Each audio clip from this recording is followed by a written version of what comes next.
From Frontwave Arena, the shimmering jewel of sports and entertainment in Oceanside, California, it's an MASL Sunday night on Golazo, wrapping up the regular season. The San Diego Sockers do battle with the Tacoma Stars. And a very pleasant good evening, everybody. Alongside Tony Sanchez, Craig Elston on hand with you. We have indeed reached the end of the line. This is match number 144 in the MASL. It's match number 24 for Tacoma and San Diego. And while the Sockers know they are locked into the number 2 position in the upcoming Ron Newman Cup playoffs, for Tacoma, everything's on the line tonight. Absolutely, and for Chihuahua, they got pushed a little bit over in Harrisburg, but still managed to get all 6 points, which means that they are going to go ahead and take the MASL Supporters Shield. For the Sockers, they are firmly in second place. They are cemented there. However, Milwaukee did win against the Ambush today, opening the door for Tacoma. Tacoma must win today for playoff hopes. Indeed, so it's a very big game for at least one half of the field. For San Diego, not as much, but I'd say in net, some very important questions to be answered as Boris Pardo makes his return after missing 3 matches with injury. The 41-year-old goalkeeper returns 3 matches, as you said, lower body injury, but he's coming back with the second highest average of goals saved average with 4.39. He still has a chance to go ahead and take the title with a good performance tonight, but he's going to likely change and have some time shared with Danny Waltman. Yeah, Danny Waltman is here. They're both warming up. We expect to see both veteran goalkeepers. Big question, injury, health, performance. We're going to learn that over the course of today's match. Meanwhile, for Tacoma, we know about Nick Pereira. We know about Chris Toth. These are 2 of the superstars in the league. I'm looking for the X factor in this one, Tony. I'm looking at Tyler John, who leads Tacoma with 18 goals scored this year. Absolutely, and with his speed, he's able to really give that boost of confidence on the counterattack that might provide some trouble for the Sockers. He also leads the MASL with 2 shorthanded goals, so it's going to be very interesting to see what Tacoma and Tyler John are able to do as they fight for their lives tonight. When we come back, we'll hear from Melissa May on a slightly rotated Sockers schedule, including one Cowboy going for his last ride. We'll talk about that when we come back, plus the opening kickoff. It's the Sockers and the Stars on Golazo.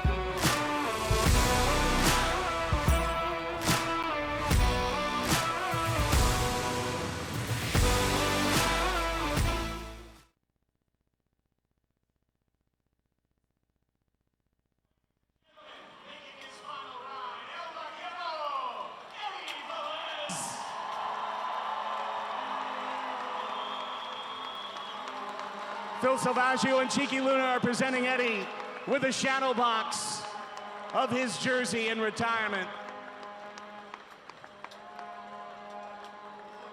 Ladies and gentlemen, one of the core players of the 2010 San Diego Sockers, a 4-time champion. He's looking for his 5th ring this year. Give it up for Eduardo El Vaquero Velez.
And welcome back to Oceanside, California, Frontwave Arena, the home of the San Diego Sockers. We're going to go ahead and start off tonight before the matchup with Tacoma. by throwing it down to our reporter sideline, Miss Melissa May. With everyone's attention on the playoffs next weekend, the Sockers are playing it safe and resting a few of their key players, including forward Tavoy Morgan. Morgan tweaked his foot in last Sunday's game against the Empire Strikers and has been in a boot for the better part of this week to prevent any further injury. Head trainer Paul Savage says Morgan should be ready to go for the club's first playoff match on April 4th. Defender Ben Raymond is also out tonight as he's nursing a foot injury as well. With Morgan out, that makes room for veteran forward Eddie Velez to get the start tonight. Better known as El Vaquero is playing in his 100th and final MASL match of his career. Eddie has played 19 years with the Sockers and won 4 championships. I wanted to share my favorite El Vaquero memory. It was from the 2018-19 season, my first season with the club, and it was during the quarterfinals of the Ron Newman Cup playoffs against the same opponent they're playing tonight, the Tacoma Stars. That game went to double overtime in a golden goal scenario, and who else but El Vaquero hits a banger into the back of the net. Sockers win 7-6. All I can remember is during that interview, there was some crying, and I could barely talk because I was yelling so loud. It's your turn, Craig and Tony. Tell your favorite El Vaquero memory. Thank you, Melissa, for that. And that is exactly one of the storylines left for the San Diego Sockers tonight. See how El Vaquero will be given a send-off in the regular season. My name is Tony Sanchez alongside Craig Elson, who's making his way up here after a pre-match presentation of El Vaquero Velez. Congratulations to him. And we're going to talk about his trajectory, his history with this team, part of the undefeated San Diego Sockers team that graced Pachanga Arena, One Sports Arena. This is going to be a matchup to look for. The Sockers face the Tacoma Stars, who have everything to play for. Their playoff life is on the line. And we're going to go ahead and get this started here. Thank you for joining us on CBS Golazo Network, as we'll have the Sockers in the gray and yellow against the classic Tacoma Stars in white and diamond pattern. Great story there by Melissa May, and some of the great memories from El Vaquero, who wants one more memory or a couple of more memories here in Oceanside. Craig, what are some of your favorite memories from El Buen Vaquero? You know, it begins with seeing him down at Estadio Ferrati, like yourself, when he led the PASL in points in 2010-11. And we're like, who is this guy? And then coming to San Diego, a 16-0 season in 2011-12, 20-0 in all competitions. The heart of the 48-match winning streak. And he was there for a huge part of it. He scored clutch goals for a number of those big wins.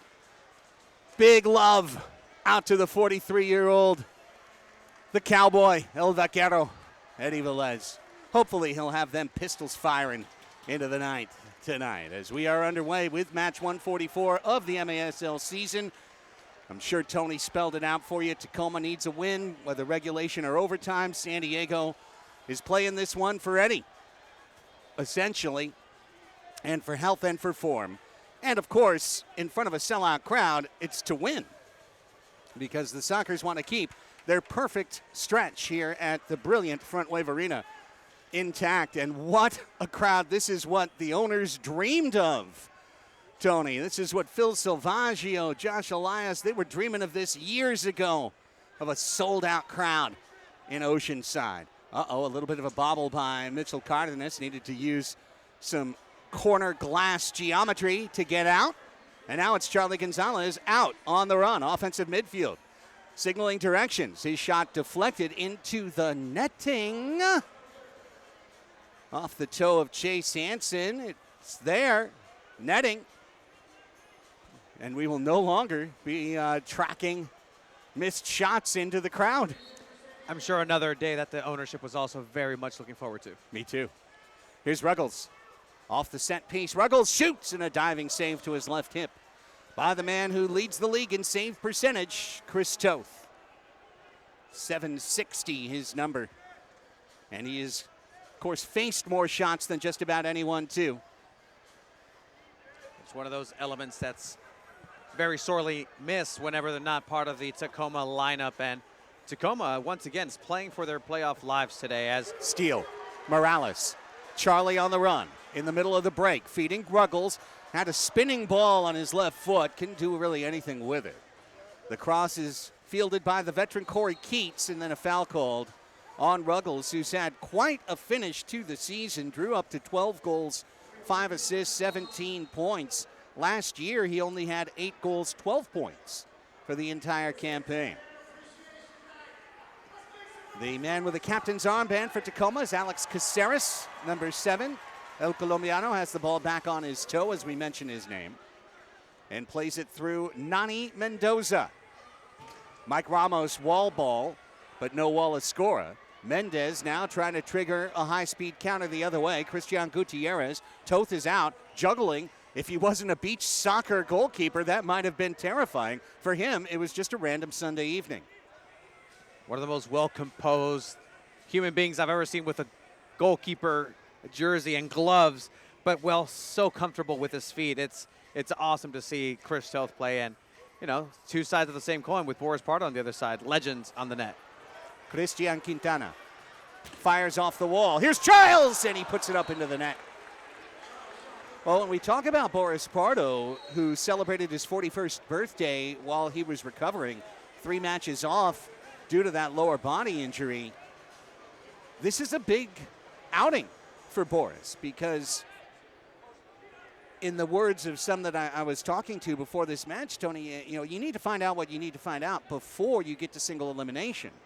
And tonight's the last night the Sockers can lose without it ending their season, unless they can get through the gauntlet of 8-2 next Friday, Saturday, and Sunday here at Frontwave Arena. The quarter and semifinals of the Ron Newman Cup playoffs. 8 teams, 6 games, 3 nights, 6 eliminations. Tickets at frontwavearena.com. So we expect to see Pardo and Waltman split time tonight. And it's almost a spring training type situation in terms of evaluation for the Sockers coaching staff. The result tonight doesn't mean that much, but what they need to know, they know what they've got in Xavier Snare-Williams, the young man who's been the backup and then is his 4th year in the system. They know that. Here's a foul away from the ball on Tacoma. But what they need to know is Boris all the way back? Is he healthy? Is he ready to go? And how does Danny bounce back from last week?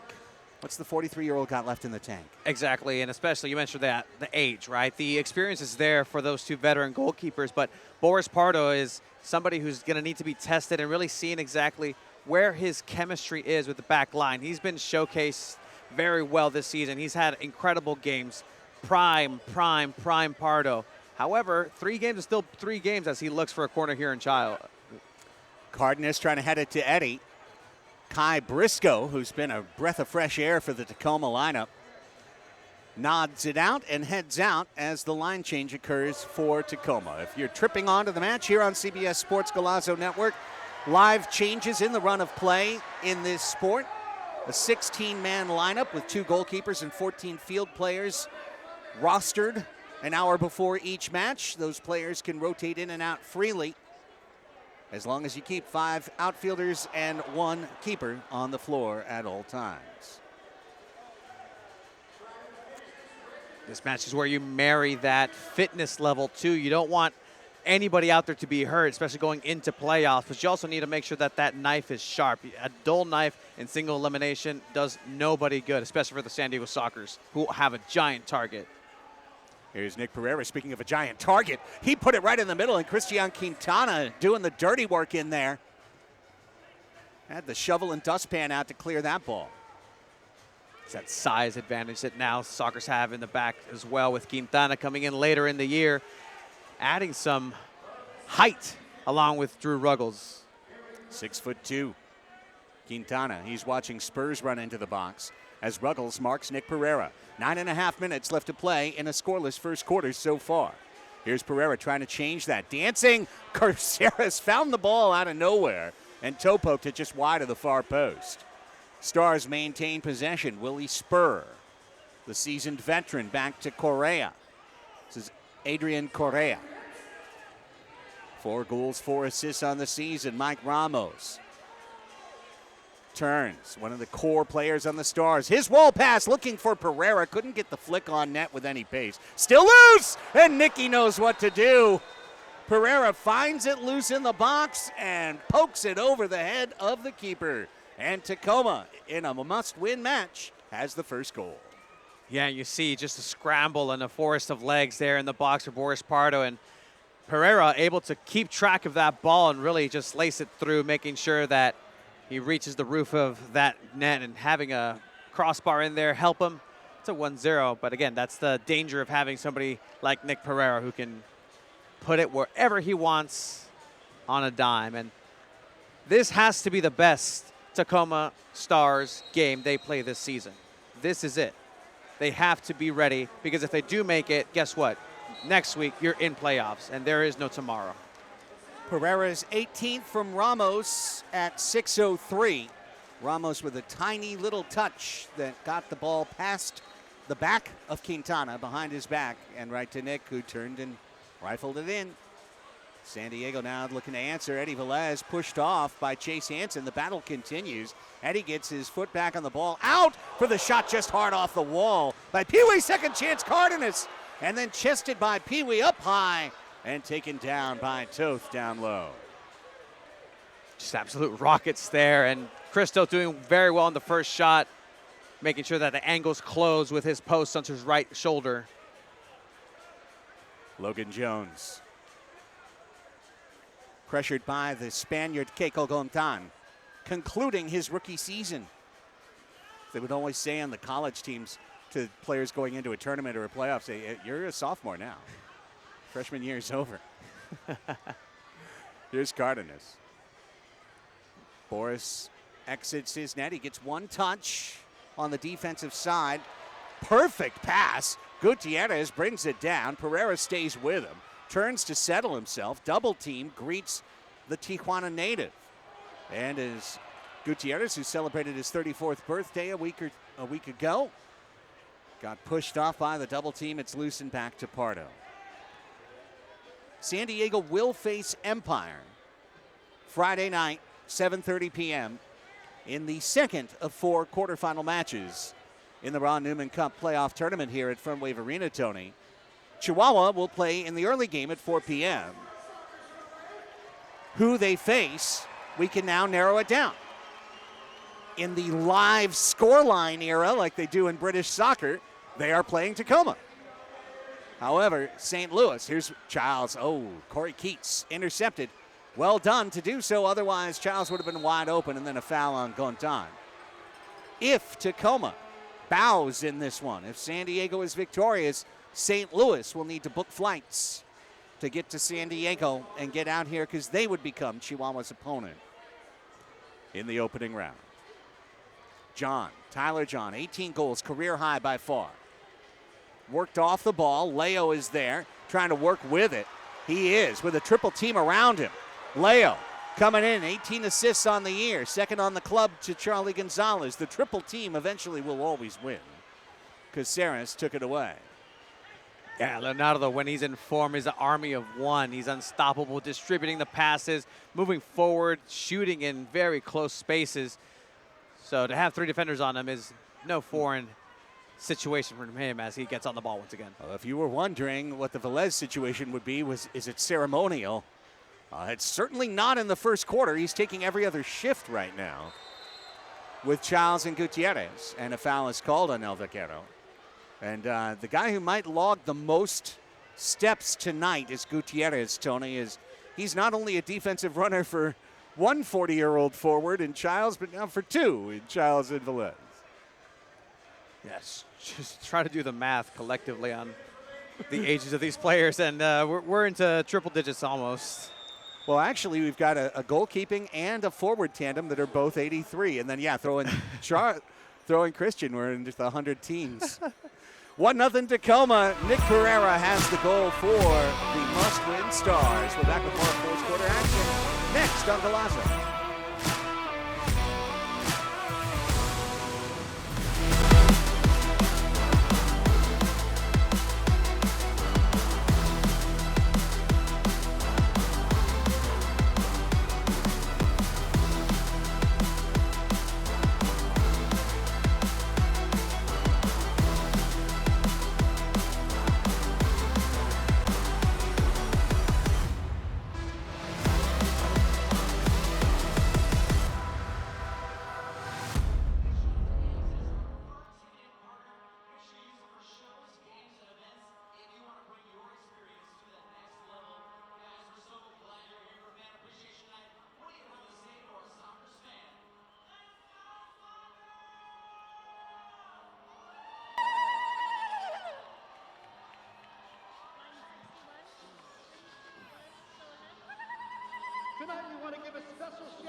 Connect the Dots for their incredible partnership and their support of our community. As part of our new initiative, the Community Friends Corner, presented by Connect the Dots, we are excited to welcome the San Diego Rescue Mission to tonight's game. We thank you, Connect the Dots.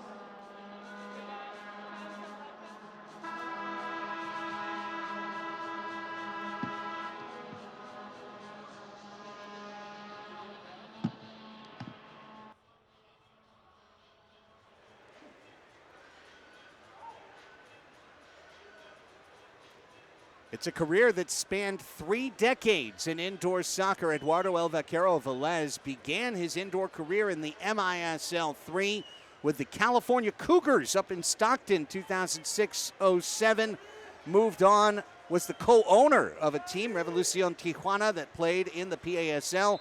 Signed with the Sockers in 2011, played 14 seasons, this his 14th.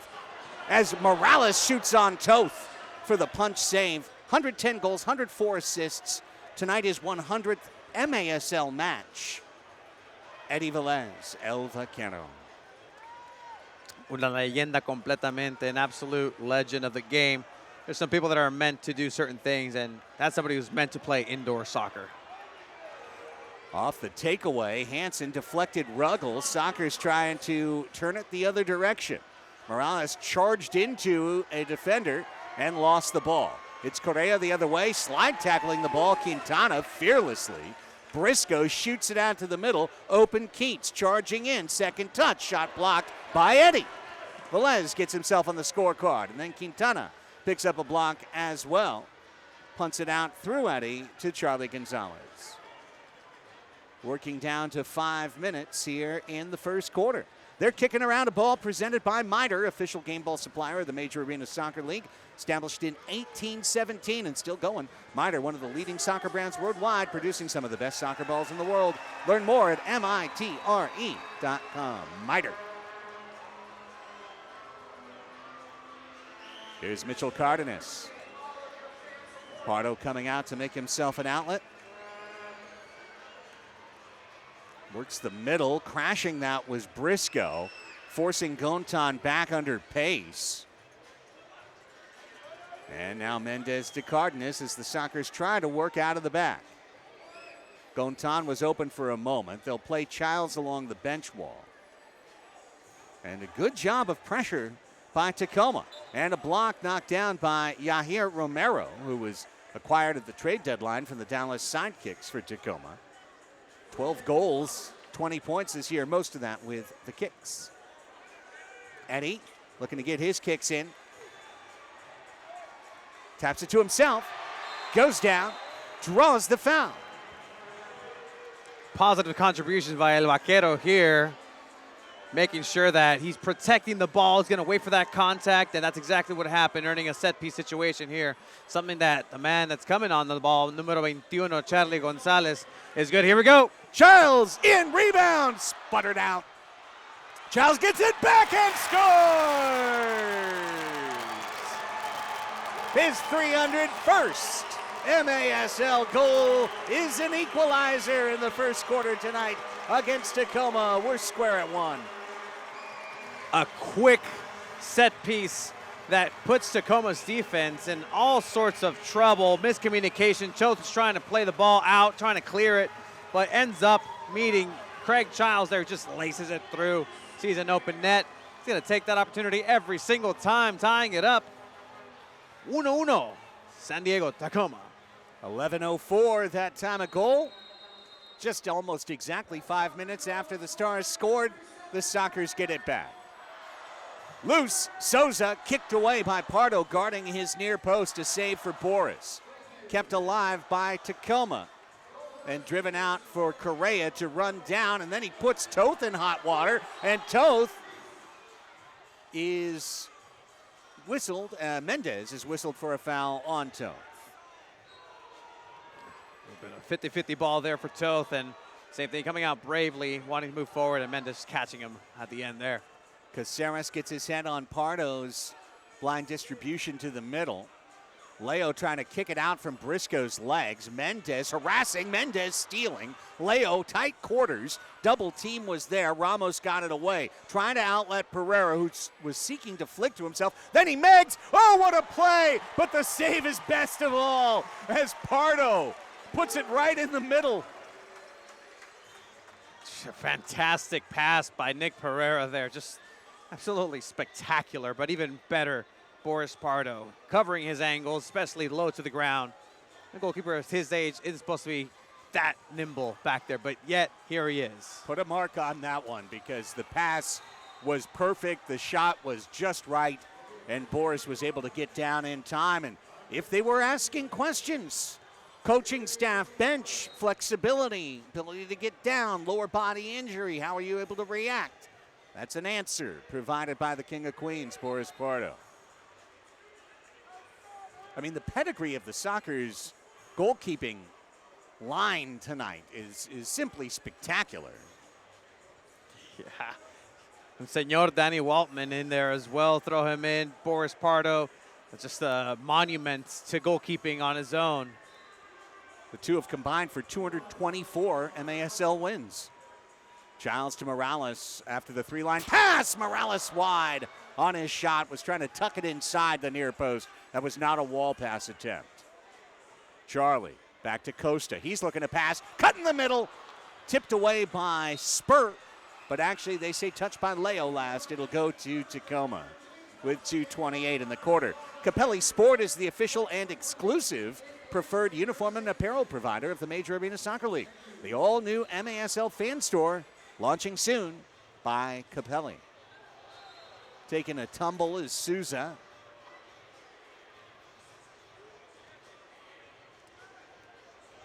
Just looking at the lineup for the Sockers, right? There's been players that have been coming in and out. You look at Morales, you look at injuries throughout the year. This team has been able to persevere regardless of who is on the starting lineup and available so far. So this is the best time to get available going into playoffs and get some chemistry in there. Pereira tries to center. It was deflected, and then the corkscrew comes to Boris, who's able to grab it and bowl it out. Can the Sockers counterattack? Serta at pace. Charlie's running the middle. Serta couldn't get it there. Good little bump by Nick Pereira. Professional defense. Morales dancing in, firing in. Toth holds it next to the Olympus Movement Performance dasher board. Under 2 minutes to go in the first quarter. 1-1 tie. The veterans, Pereira and Childs, scoring for Tacoma and San Diego, respectively. There's Quintana all over Kyle Rivers. Mendoza surveying. 90 seconds in the quarter. Really a good showing here. Both teams realizing that they have the offensive firepower to move forward, but that leaves the back line vulnerable. Good pass here. Toth, look out. Oof. Well, he cut it very cleverly, but if Keiko had stepped on it, he would have had an open net. Game of inches. Ramos firing toward Mendoza. Couldn't control. Bouncing ball. Serta under pressure. Left it alone in the middle. And the giveaway is of the lead and the tie. Rivers scores. Serta would get the assist if they gave it to the opposite team. It's 2-1. Yeah, it looked like Serta had a couple of outlets, every single choice, including the one he actually ended up taking, but that one was the incorrect one. Just handing it on a silver platter for the 2-1 for Tacoma with 1:02 left in the first quarter. 13:58, time of goal. As we enter the Magic Minute. Why do we call it the Magic Minute? Because the Sockers, at a certain time in the modern era, made an absolute habit of scoring in this minute. And the guy who would score the most is the guy on the ball right now, Eddie Velez. In fact, at one point, the Sockers made a T-shirt of Eddie performing a bike that said Sockers Magic. Mendez passing to himself. Kai Briscoe getting down in there. Oh, it's a goal, and it's a beautiful goal. Cagolasso, his shoes off. The goal's in. Seb Mendez has tied it up in the Magic Minute. Sockers Magic, missing shoe trick. What a laser shot by Mendez. Sebastian having that ball fortunately bounce off of Toth, but the understated movement as the shoe and the ball both cross the line. That's amazing! Oh my goodness. Try that 1,000 times. You'll never do it. Shoot in the goal in your own damn shoe at the same time. Golazo ×2, Sebastian Mendez. If the ball didn't go in the first time, the shoe certainly was on its way to make sure it went in. Oh, that's fun. That slight movement to get himself open and give himself space on the left-hand side that we've seen Sebas do very well this entire season. This was a beautiful piece of skill. Almost seemed like he was tripping on himself, but he was able to gain his composure. Sebastian Mendez, one of the revelations for the soccer so far this season in the regular season. Costa trying to back heel trigger. He did get it to Leo, second try. Leo, a little bit of a step on the wall, spinning out, taking away Keats, still a bouncing ball, loose. Leo off the wall. Gutierrez, almost 7 seconds. Drew needs to take a rip. Ruggles sends it Quintana, 2 seconds and 1. You gotta shoot. He did wide, and the quarter comes to an end. Sebastian Mendez scores his 14th goal of the season and his first where he threw his shoe in on a parabola right behind the soccer ball. We are tied at 2 in the final match of the regular season. Come on back, more second quarter run from Oceanside next on Golazo.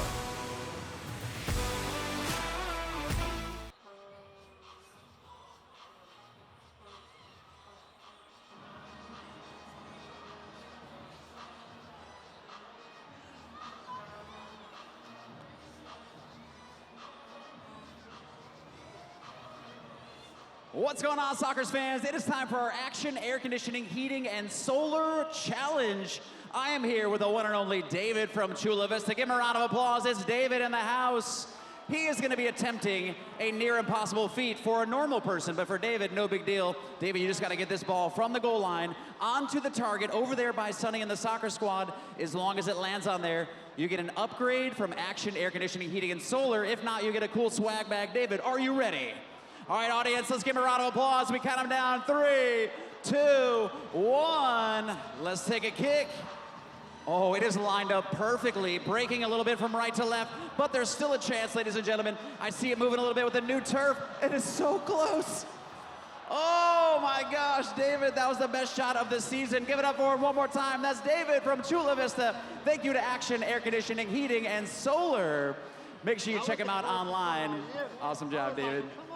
All right, friends, coming up next, we got something special. You know what to do. Stand up and make some noise. It's time for our Junkyard Sports Bar and Grill T-shirt toss. That's right.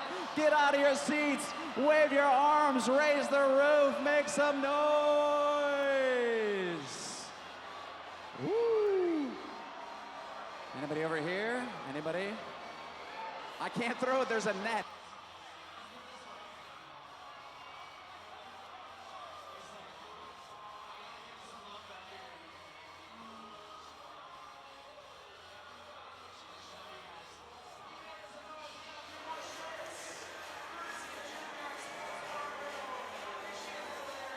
Start of the second quarter on Golazo from Frontwave Arena Live. Craig Elston, Tony Sanchez, Melissa May, our Emoda production crew. A 2-2 tie between Tacoma and San Diego. We'd like to welcome all the San Diegans clicking in after the Padres just shut out and one-hit Atlanta 5-0, completing a 4-game sweep of the Braves to start the season. Second 4-0 start in the history of the San Diego Padres.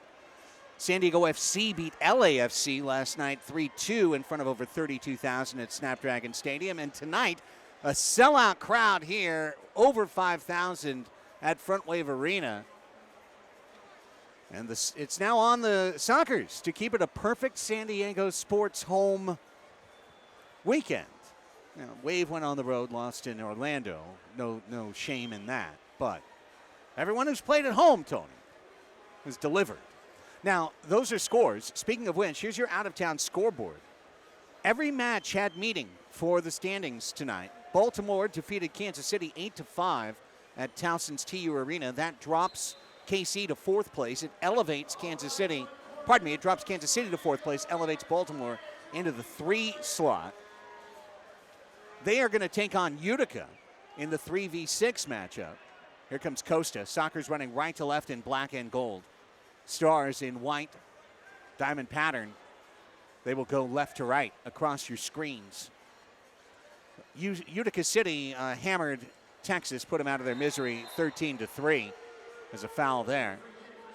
Chihuahua defeated the Heat 7-4. Harrisburg finishing the year 3-21. That means Chihuahua clinches the Supporters' Shield and the number 1 seed. And in Milwaukee, the Wave doubled up the ambush 10-5, keeping the ember lit for Tacoma's playoff hopes. Currently, the ambush are the number 8 seed, but if they can get 2 points tonight, Tacoma will pass St. Louis and move into the 8th spot. 1 point will not do, because the number 1 tiebreaker in this league is not head-to-head, by the way. It is regulation wins. And St. Louis has 10 regulation wins. Tacoma has 9. So if you follow the thought process, an OT loss would give them 1 point. They'd be tied with St. Louis. Then they'd go to the tiebreaker, and it would be 10 versus 9, and St. Louis would win. So Tacoma can't tie them. They've got to pass them. That's the simple version. For those into the details, I gave you the details. Here's Charlie. He's trying to detail a shot off his right cleat. Now instead it's Child snap, hit a rebound, Morales. Couldn't get a good toe on it, or else it would have been a slam dunk, Tony.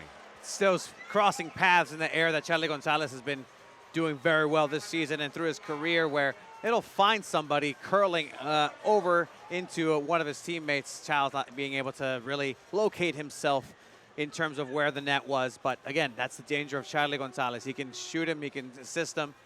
He's just a utility man on offense. Childs in the corner. His 23rd goal of the season to open San Diego's account tonight. Mendez with his 14th and first ever no-shoe goal. If you missed that, you're going to want to go back and see it. I hope the MASL clipped it. Certainly hope the Sockers would clip it as well. Here's Quintana past Pereira. Quintana dancing into the corner, draws a double team. Back to the silky southpaw slinging Drew Ruggles. Yeah, Drew Ruggles has really come into his own this season on the offensive side as a defender, but really also giving space for Quintana to slot in and be that strong line of defense when he needs to and put that big body to use. And Quintana's done well to assimilate himself after coming over from Dallas. That's a foul against Romero. So far, it's been a game played with precision, but not a ton of physicality. Leo working in. Leo, look in the middle, and there it's just wide for Eddie. Eddie had it, but wrong-footed. He can score with both, but the right's the dominant. He took a shot with the left right there, almost got a crack in. Deflected, bouncing, Leo, chesting, Leo, Ruggles, Leo! Oh, he shot it wide with the header. A 10 out of 10 no notes build-up. The finish, we've got a couple things we could work on. And you can tell Leo saw that play happen 3 passes before it actually did. He was moving in stride, almost letting his body take control of the play and not even think about it. That was beautiful. Just the last piece was missing from a fantastic play from the Brazilian. I'll still never understand, and I'm 52 years old, how people shoot balls off their head effectively and accurately. Like, it's all in the neck, actually. I believe it, but I still can't understand it. I would just immediately get concussed and go home and lay in a dark room. That's all I would do. And here I am saying, well, Leo could have done it better. I mean, I would have literally, I'd be right now on my way to the hospital if I just tried what he did. 11 minutes remain in the second quarter. Off the bench, Costa got a touch, but he couldn't control. Cardenas off the wall. Oh, can Childs get there? Bouncing ball in between his legs. Back to Kregers. Triple team around him. Deftly maneuvers. And muscles for rank. Fuel burning fast on an empty tank. Reckless and wild. Charge through the turn. Here's Gonzalez to Quintana. Childs, he's going the distance. He's going for speed. That one's blocked away by Toth. Just wants another slice of the cake, Childs. Capitan, just eternal, like. Eddie, step over. Eddie off the wall, corkscrewing it, hit the seam, and then hit another seam. We had some aerial acrobatics from La Pilota. Now a step through, it's Costa off the wall, looking for Eddie, who does a somersault over the top of the crouched Chris Toth. Are we sure that's his actual age? Because Eddie Velez, Vaquero, just turning back the clock in the physicality. He wants that goal as a foul here gets called on the Sockers on Tyler John. El cuerpo es viejo, pero el corazón es de un niño. Love that. Sure you don't want to go on this? El bilinguaje. One of the players that you've had to catch some Spanish from and learn across the years. I mean, I could take lessons still from Eddie. He could teach me all the words that Duolingo doesn't. Let's take a timeout here. 9:49 left in the second quarter. 2-2. Tacoma must win to punch their ticket to Friday's quarterfinals. Can they break through on this tie line? We'll find out when we come back on Galazzo.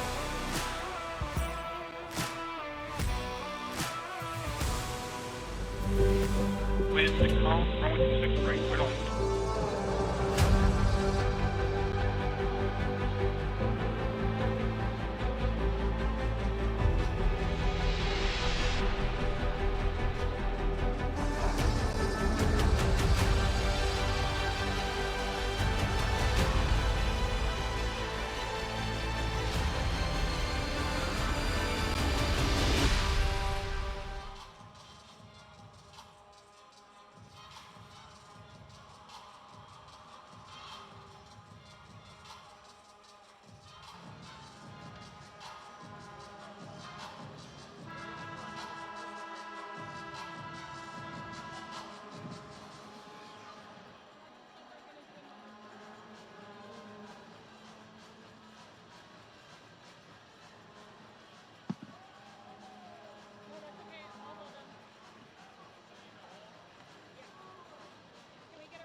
Frontwave Arena sports camps present the San Diego Soccer's 4-day camps. Young athletes will train with pros play, guided by experienced coaches, including former pros.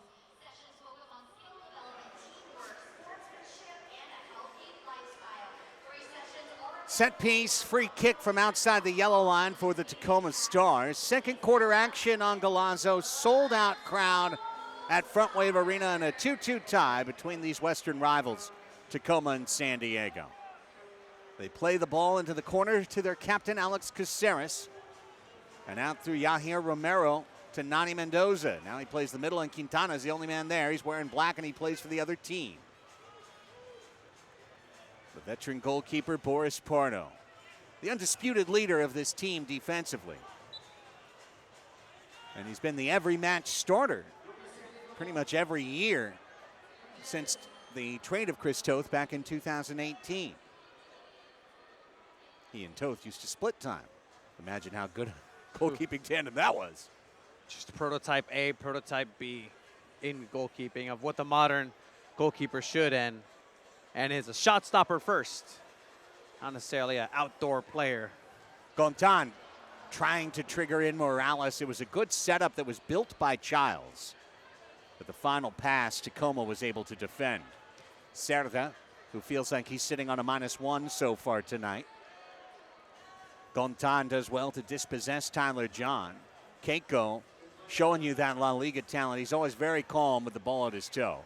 Cerda on the run. Morales was trying to leave it for him. John took it away to Souza. 8.5 in the second. Souza charging in. never was able to get a lane to shoot. Cardenas did a good job to stay on his hip. Spur. Little mistouch. Turned into a giveaway. Gutierrez on the spot. Ruggles spun away. Now Gutierrez, beautifully done. Here comes Christian Gutierrez. Slide tackle of the ball by Souza. Speaking of fearless and daring. Right there, risked a blue card to take possession away. Perfectly timed slide there to take the ball away and dispossess. After Drew Ruggles, again, just feeling himself in the assisting way and just being a team player overall. Pereira left it out. Spurt crosses Correa. 7:45 to play in the second quarter. We're tied 2-2. Sockers playing low pressure. That doesn't mean that they've lowered their intensity. It means that they are defending with a press in the defensive side of the field as opposed to taking it all the way out. Mendez, however, man marking. Spider monkey out there. Quintana lumbers, so does Pereira. Almost got kicked in the nose by Quintana. Header jumping by Gutierrez, couldn't get it out. Still loose. Spur spinning. Caceres lining it up and a punch save by Pardo. Just looking at that Quintana and Pereira matchup, very few defenders can match up to the physicality of Pereira. Completely agree. By the way, I hope you've been enjoying some of the intricate passing you've seen in the last 2-3 minutes in this match. No, it's not led to a goal, but the escapes that we've seen, the build-outs from the back have just been delectable. Here's Velez. Eddie back to Leo. Costa. Gabby uses the screen. Two baby bouncers, as you might remember on the kickball courts. Toth had it all the way. He was a killer in kickball. Always picked first. Souza. Stolen by Pee Wee. With Ben Raymond out today with nursing a foot issue, Pee Wee moved from the midfield to the defending ranks. Wherever he is, he's a pain for the opposition. Childs trying to triangulate. Caceres read the isosceles properly. 5:48 left in the second quarter. And while this is a proper playoff match for Tacoma, a must-win situation, this is as close as a dress rehearsal as you're going to get as this ball goes and exits out into the Sockers bench. This is a dress rehearsal for San Diego to really have a chance to get the game speed of what they're going to be facing next week here at Frontwave Arena. So this means, get those mistakes tightened up, get those angles and passes locked and loaded, because it's going to be incredibly, incredibly important for them to play 100% starting next week as well. Well, Craig Childs, when we last saw him, you and Brian got the chance to note his 500th Sockers goal on the road the next day in Ontario. Childs scored twice on shootouts. Career goals 299 and 300. Of course, earlier tonight, he picked up number 301. And along the way, Childs is now up to 463 MASL points with tonight's goal. He has passed Leo Gibson, the all-time Comets great, and is now fourth on the all-time MASL list. The way Craig works, it wouldn't be a shocker if he not only suited up for his age 41-42 season, but got to that 500-point mark in the MASL. It's within range, a delicate range in that he's at 31 points this season. He'd need 37 next year, but who knows how many more he gets tonight, Tony? Yeah, and I mean, he's a player that has really, adapted to his age and his play style, his body composition as well. He's honestly, at times, incredible to see the speed that he has still on those legs and the energy that he's able to be. So I haven't forgotten Tacoma forgiven for 1987. Yes, the Sockers, if you don't know, in the Major Arena Soccer League's heyday, won 10 championships in 11 years, 2 5-peats. And the 1 year in the middle that they didn't win, the Tacoma Stars took the championship. I think it was good that they gave somebody one. You know, like, do we have to win every championship? I mean, yes, but. Here's Cardenas lifting it over the head of Serta, and then Childs nods one in his direction, and Serta gets his head on it, and then his foot on it, and a block by Toth. Almost getting a gift himself, Serta, but Toth once again perfectly positioned there. And here's a chance. It gets quelled. Pardo now with the ball. Spur was able to keep it away from Charlie for a moment. MASLsoccer.com is your home for everything Major Arena Soccer League as Ramos takes possession in the attack. All the latest news and leaderboards and more. MASLsoccer.com. Morales coming on in. Morales lost it. Correa challenged, punted out by Hansen for Tacoma. And then Cardenas puts Pardo in an awkward position, but Boris turns it into an elegant dance. And would probably be absolute whiz at the Foxtrot if you gave him the chance. Mendez, Charlie in a storm of stars. Spur takes it away, and then he is surrounded by a soccer triumvirate. And Mendez will pick it out. On the late change, Mendez, Childs was calling for a pass that I don't think there was ever a real angle for Sebastian to deliver that one. Gontan gets shed as he peels himself off the turf waiting for a whistle. None will be heard. Yeah, two-handed push there, but official says, no, play on. That's okay.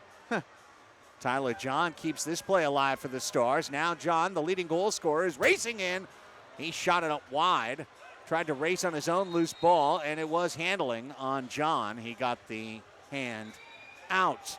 Green Drop offers a better alternative than the outdated compression sleeves and socks, providing long-lasting relief at an affordable price. Green Drop's recovery products are uniquely suited to help our athletes battle aching joints and muscles. I could use one of these. Learn more or try it yourself. Visit greendropcompression.com. Here's Ruggles. John finding himself on the turf now. It's been a play-on kind of game, which you want in a playoff atmosphere, which this is. Again, if you're walking in, hope you've had a wonderful weekend. This is a all-important match for the visitors in white. Tacoma must win, either in regulation, 3 points, or in overtime, 2 points. They must win. San Diego's locked into the number 2 spot, whether they win, lose, draw. As long as they don't fold the franchise tonight, they will play Friday night in the quarterfinals.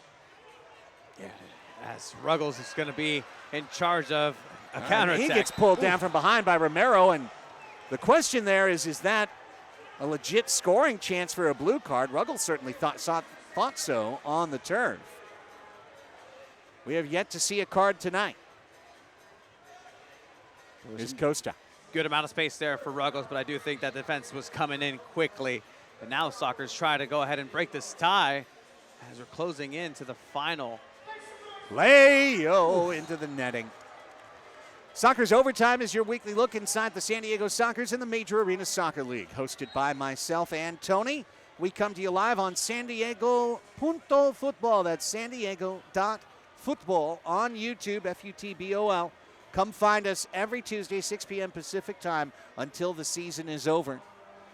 Live player interviews, game recaps, MASL news, Soccer's news. It's the show of record in the league. It's Soccer's Overtime.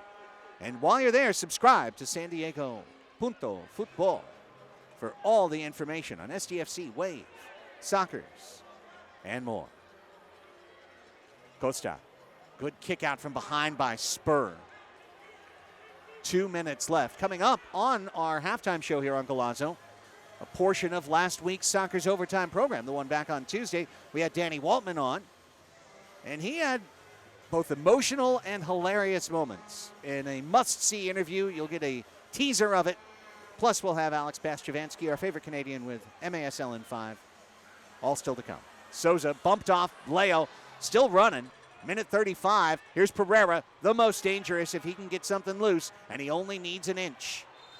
The big man is actually the recipient of a foul by Morales. Pereira's kind of the Shaq of the league. He's committing and taking fouls simultaneously almost every second he's on the floor. It's just a matter of how many you want to call and on which side. And what's so difficult about defending Pereira isn't necessarily his size, but the way that he's able to maneuver with the ball at his feet. He's so nimble for somebody that size. It just doesn't make sense for him to move so silky smooth as he's once again on the ball here. Holding it on the sole roll. Minute 15, 75 seconds left in the half. All the scoring in the first quarter. This second quarter has been a pass around. Again, this is for Tacoma to really start putting the pressure on and trying to find those holes, but San Diego is doing very well in defending the spaces. Pereira. Pardo was ordering his defense about, getting everyone organized. Charlie is there. Quintana dispossessed. Pereira, oh, and that's off the back of Gutierrez. If it curves around his hip, it's a breakaway. Ramos, good block by Pee-wee, getting in front of that left-footed half volley. And then Ortega in hot water, 30 seconds. Pee-wee somehow gets out of it. Slide tackle of the ball by Caceres, trying to set up his man. Stepping in is Charlie. So much happens in the MASL second by second inside the pinball machine. And this one went off a bumper on the Tacoma bench. And we'll get ready to pull the plunger and restart here with 19.9 left in the quarter. It's these moments of ping pong that almost seem disorganized, but those are the moments that you find some brilliance, usually with the pedigree of these players. They'll find any sort of excuse to really showcase their talent on both sides. But here, fortunately for Tacoma, it did go off of an elbow, I believe, from one of the players coming off the bench. Can Toth generate a last-second chance, or can Charlie trying to chip him? He did it! He did it! Charlie Galasso!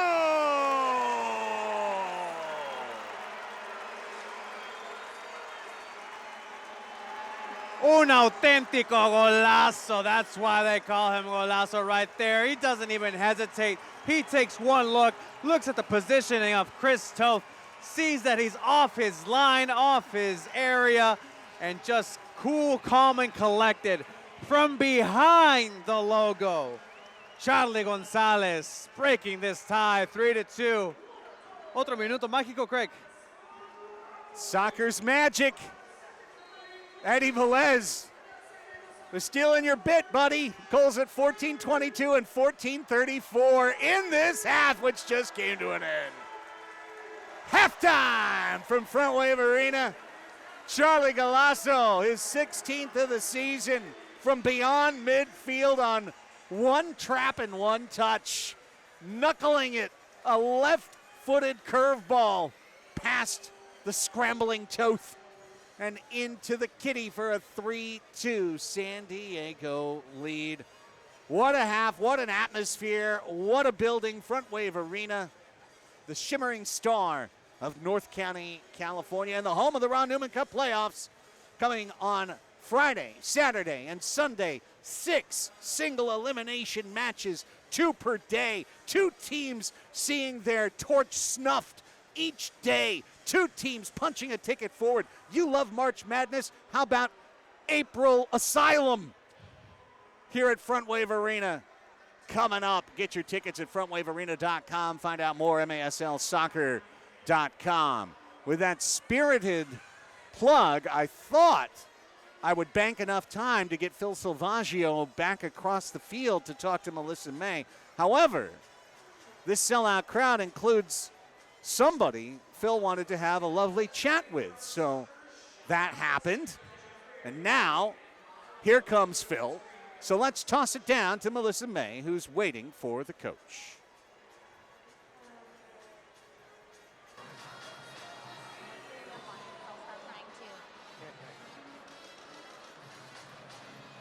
Coach, it's Eddie El Vaquero, Velez's last and final game as a San Diego Soccer. What has Eddie meant to this organization? I'm so proud of him. He came from TJ, made a life for himself in this country, owns his own home. I mean, he's got a job. I mean, what a proud thing that this game has gave a person, and he took full advantage of it. he's an awesome human being, and he's one of my best friends, and I'm really proud of him to be here today. Thank you so much, Coach. Craig and Tony, back to you. Thank you so much, Melissa. Let's get to break. When we come back, our Soccer's Overtime interview with Danny Waltman, then Alex Bastravansky and MI in 5. It's all coming up. 3-2, Sockers lead the Stars on Galano.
You know, it was just a matter of kind of going out there and seeing what was there. And I guess my angles are still good, and some things, it was just one of those nights. Make a lot of saves. It was a good night in that sense, but I still made a ton of mistakes. And I first ball at my feet, I kicked it out of bounds. At the end of the power play, I threw it out of bounds to give them their first opportunity to top of the yard for a goal.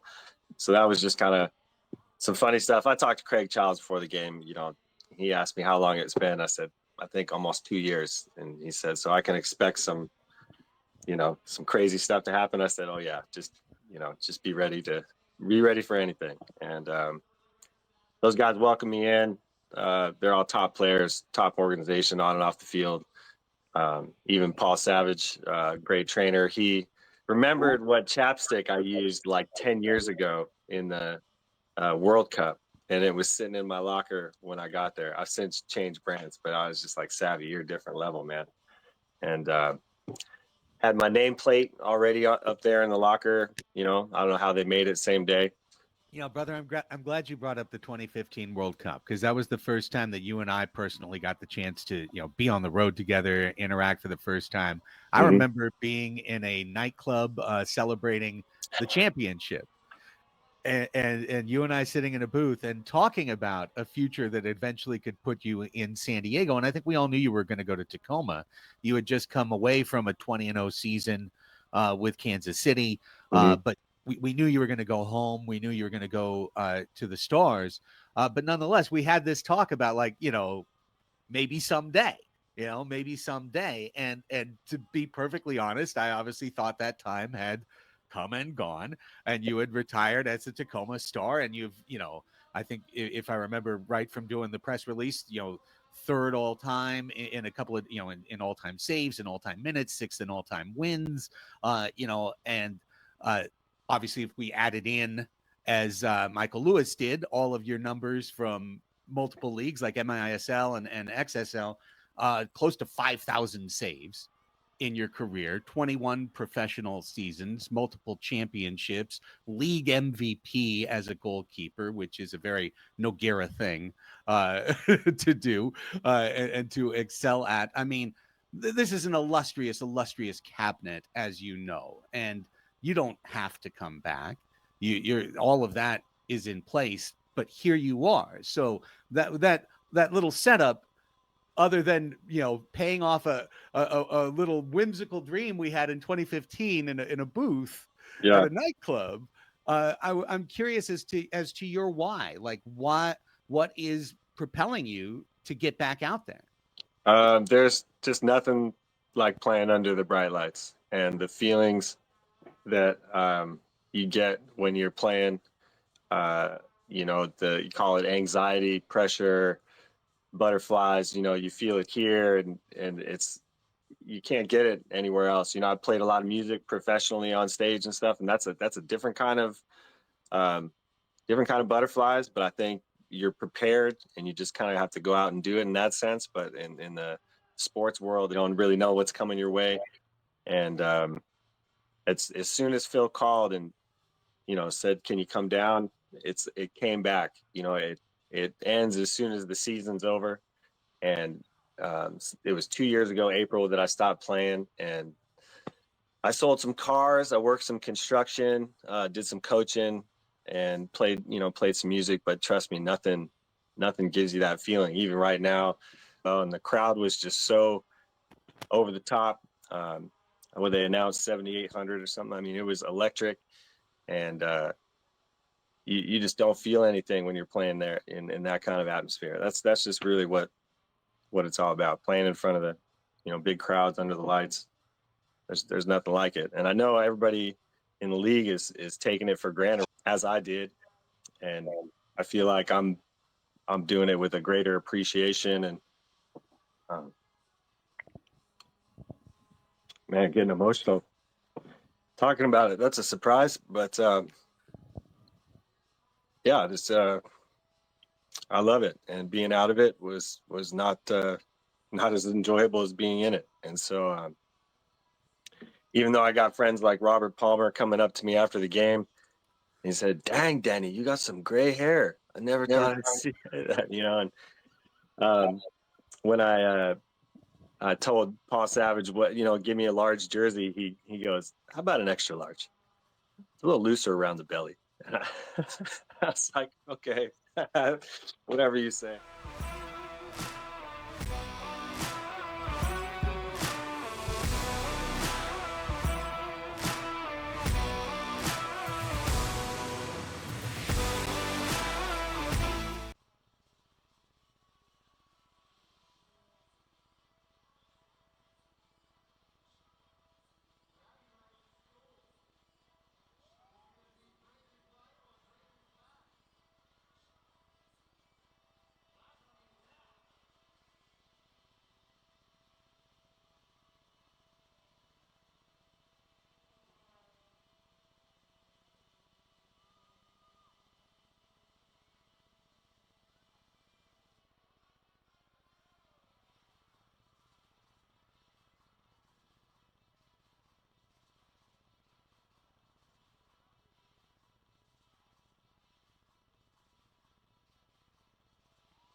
shoots, he scores!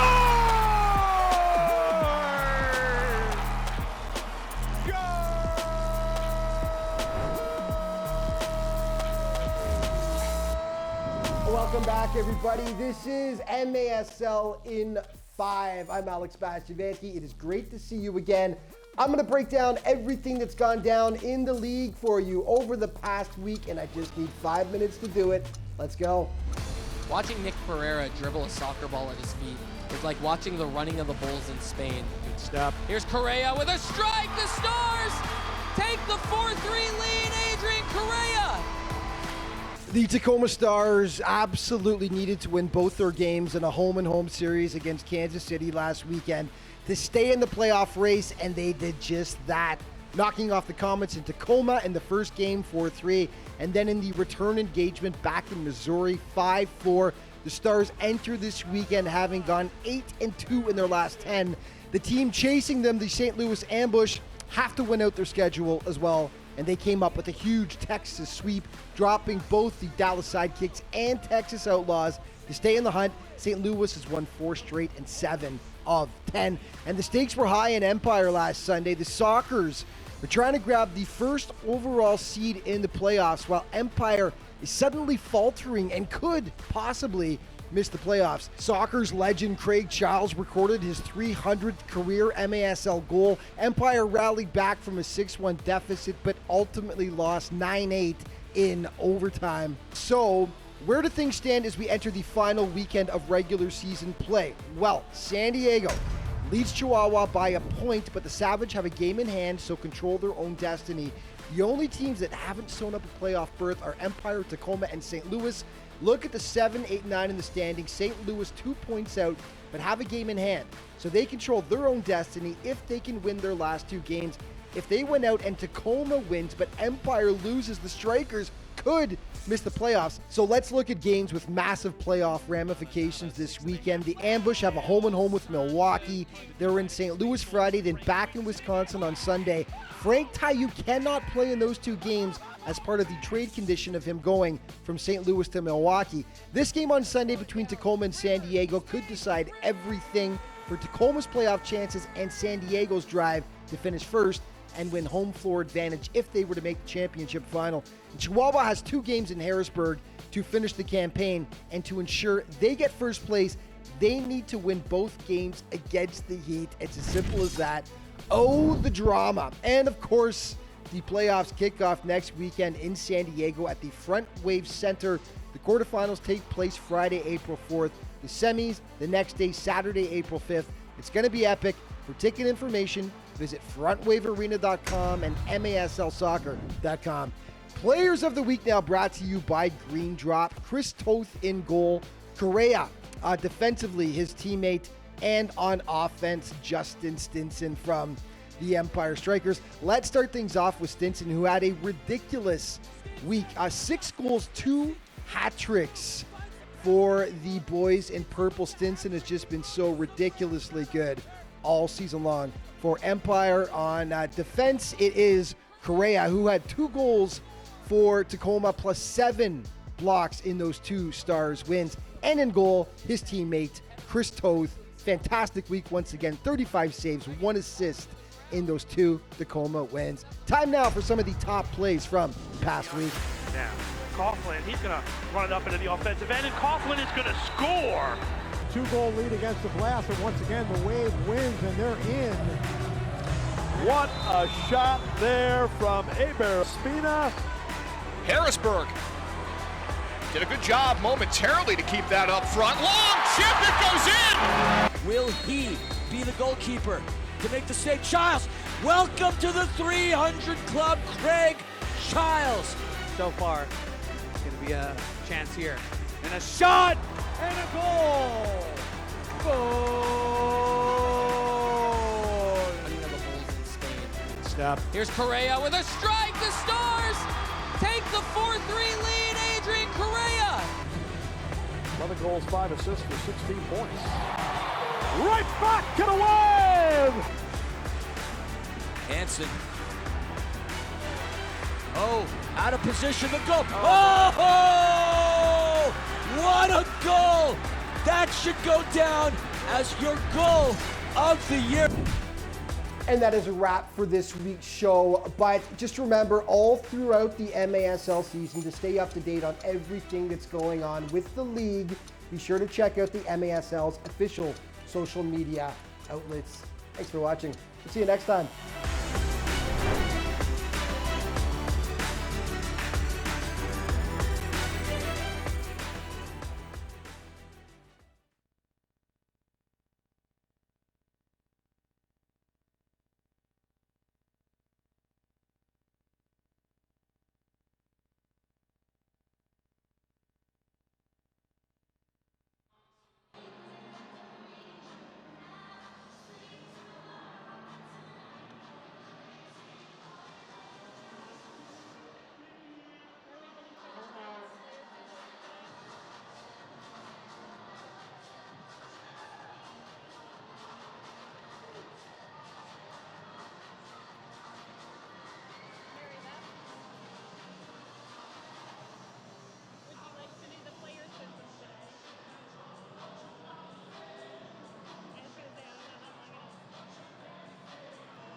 Caleb Setting is looking to pass his crown along there. So vote for Trey Schotten for MASL Fan of the Year? Okay, well, we'll just leave that out there.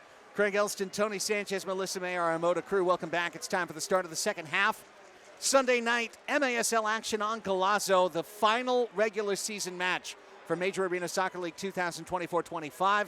3-2 San Diego leads. Tacoma must win or their season ends tonight. They'll finish in 9th place, and they will miss the top 8 and the bracket and the April Asylum that's about to take place Friday, Saturday, Sunday here at Frontwave Arena. 6 single elimination matches in 3 days on Golazo. Sockers are in black and gold. They're running left to right. Tacoma is in white, and Danny Waltman is in net for San Diego, the 8-year Tacoma veteran and captain. Waltman playing against his team now. A lot of history here, going back to the first game, at least, as he almost shot by Costa. Caceres pressured by Cardenas. And the Sockers will finish in the number 2 seed. Chihuahua has clinched the MASL Supporters Shield. They have gotten to 58 points. That's the top total in the league. Leo jumping on a steal. Caceres swept it away. Gutierrez steps in. Caceres sweeps it away. Serta steps in. Caceres sweeps it away. And a foul is called on Caceres. Getting called for pulling the jersey from one of the Sockers that he managed to get through. But yeah, it's a display of strength, just trying to get through. So Danny Waltman is mentioned in net, his second appearance for San Diego, starting last Sunday, winning in overtime against Empire with 20 saves in 28 shots against. Career 87, 70, and 9 with the Tacoma Stars, and 1 year in the MASL with the Kansas City Comets. They were then named Missouri Comets. Led them to a 20-0 regular season in 2014-15. And then they lost to Chicago in the semifinals. He was so happy to be back, and just listening to his just reaction to going out there and being able to lace them up once more is really just inspiring. Gave me goosebumps talking to him, and just how much these players not only enjoy being out there, but what it means to them. Decent touch by Jones to keep the ball. Quintana jumps up on a steal for San Diego. And here's Luis Morales to Drew Ruggles. So again, San Diego will be the 2 seed. They will play Empire. That's decided. There's only one thing left to be sorted now in the MASL standings and for the 8 teams coming to Frontwave Arena Friday, Saturday, and Sunday. Friday will start with Chihuahua versus either St. Louis or Tacoma. Then it'll be San Diego and Empire. Saturday's matches, we haven't seen the times announced yet, but you'll have Kansas City, Milwaukee. And you will have Baltimore, Utica. And then the winners move on to Saturday's semifinal single elims. Pereira chipping. Trying to chip his old longtime friend and teammate, and he lofted it all the way into the high netting. It's a little bit cheeky there by numero 10, Pereira. Been looking at the history as this ball's going to matriculate its way through. Now that we have nets, it's going to be harder for the ball to be recovered. However, it's also much harder to get blasted by an 80-mile-an-hour soccer ball. So you got that going for us, which is nice. Waltman gets across the yellow line, sends it over the fence. Bounding to the top of the Toth cage. Waltman and Toth were teammates at one point in Tacoma. It's a little hot potato action by the crowd, just trying to get that ball. Yeah, hey, still get them involved. Not in danger, but you know what?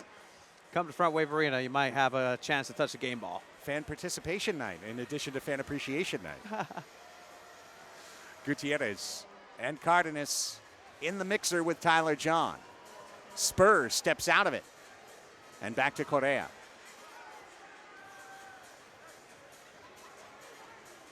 I got to admit, while Baltimore beat Kansas City today, I was kind of rooting for them to win, only for one reason. As Mendez comes out loose, Mendez trying to trigger Gutierrez, knocked down by Caceres to recover for Tacoma. Because then you would have had a Baltimore-Milwaukee opening round game.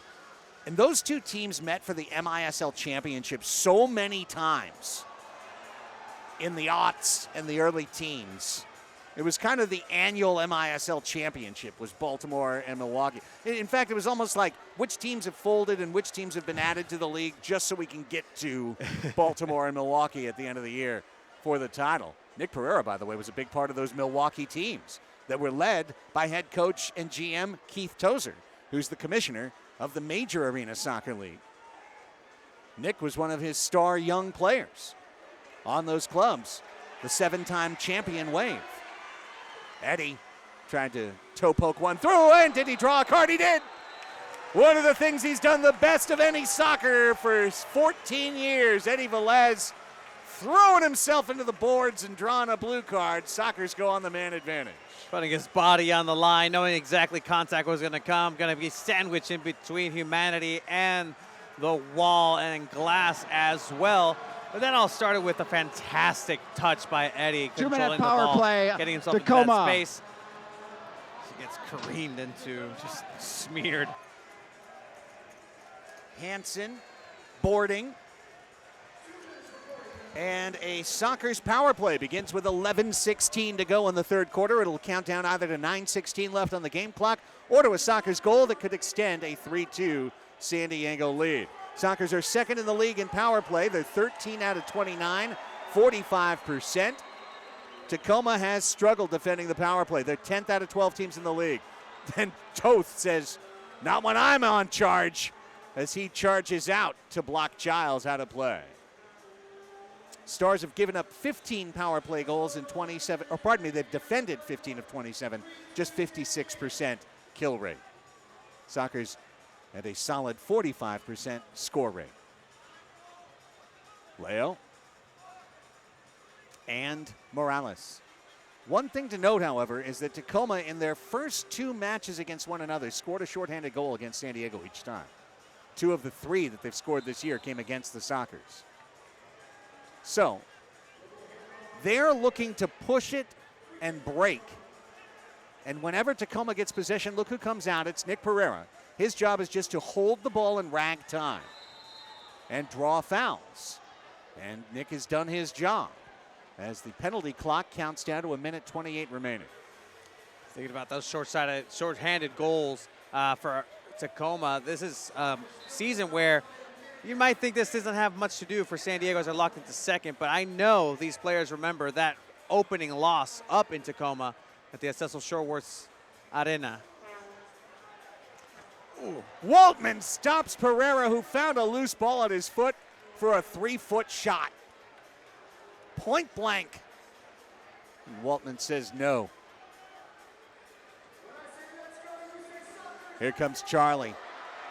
Counting out the first minute of the man advantage. 1 minute left right now. Morales with Costa, Charlie, Childs, and Leo in the middle.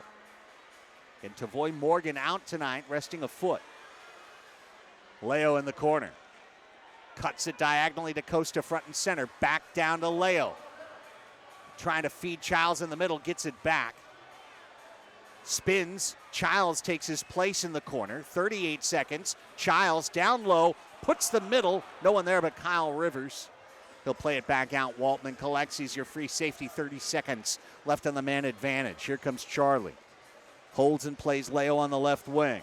It's Childs in the corner. Costa's in the back post. Couldn't get it loose. Caceres from his seat skips it along the south wall where Logan Jones can run it out. Charlie steals it. 14 on the power play. Charlie 3-on-2. Charlie shoots. Save Toth. And he juggles it to himself.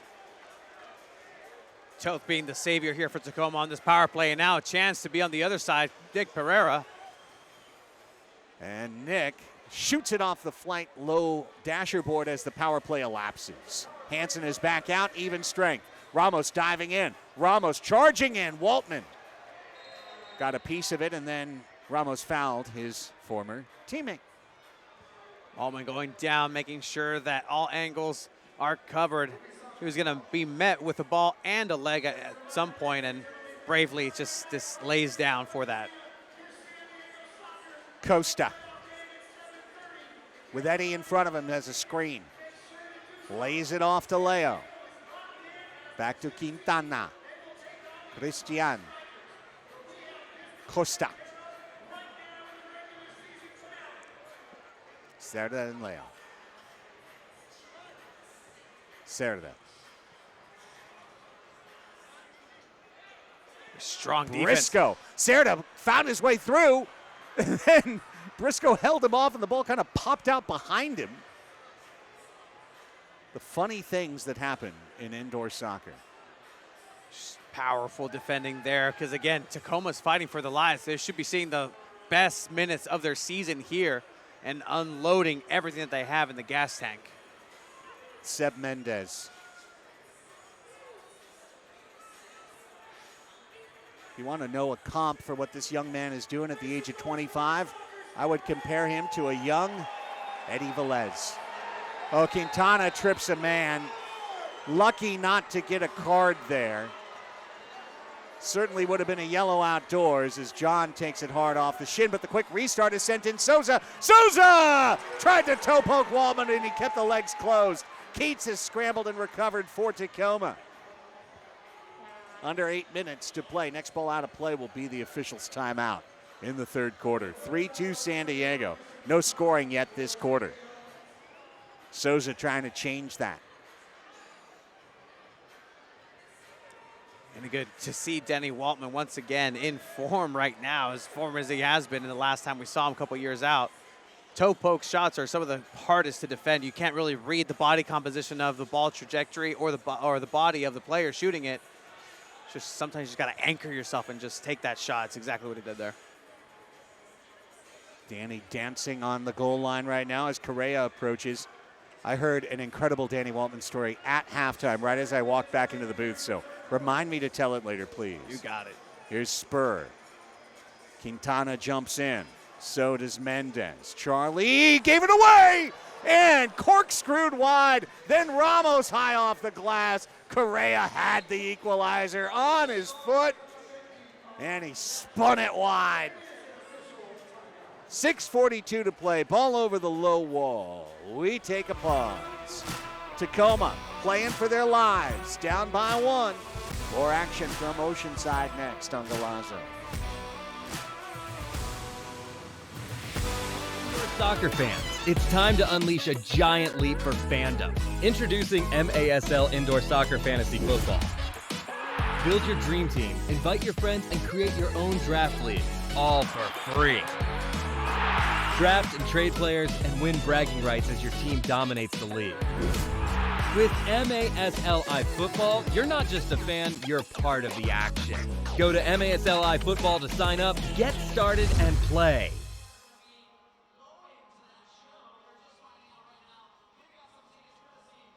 Arena and the soccer squad, congratulations. You don't want to miss hits like Sobre mis pies, Ya te perdí, and El final de nuestra historia. Make sure you check it out April 12th right here at Frontwave Arena. Roman, Logan, Max, let's get a little horns, gentlemen.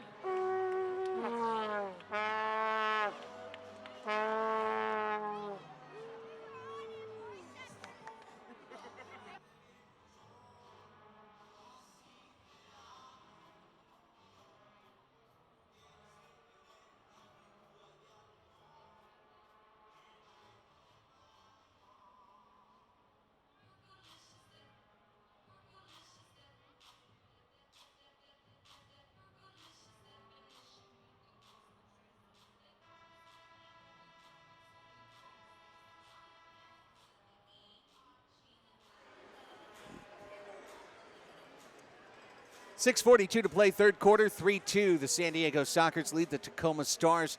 This is match 24 of 24 for both of these clubs. It's match 144 of 144 for the league. The playoffs begin on Friday. To get there, Tacoma needs to turn this scoreline around by 2. They must win.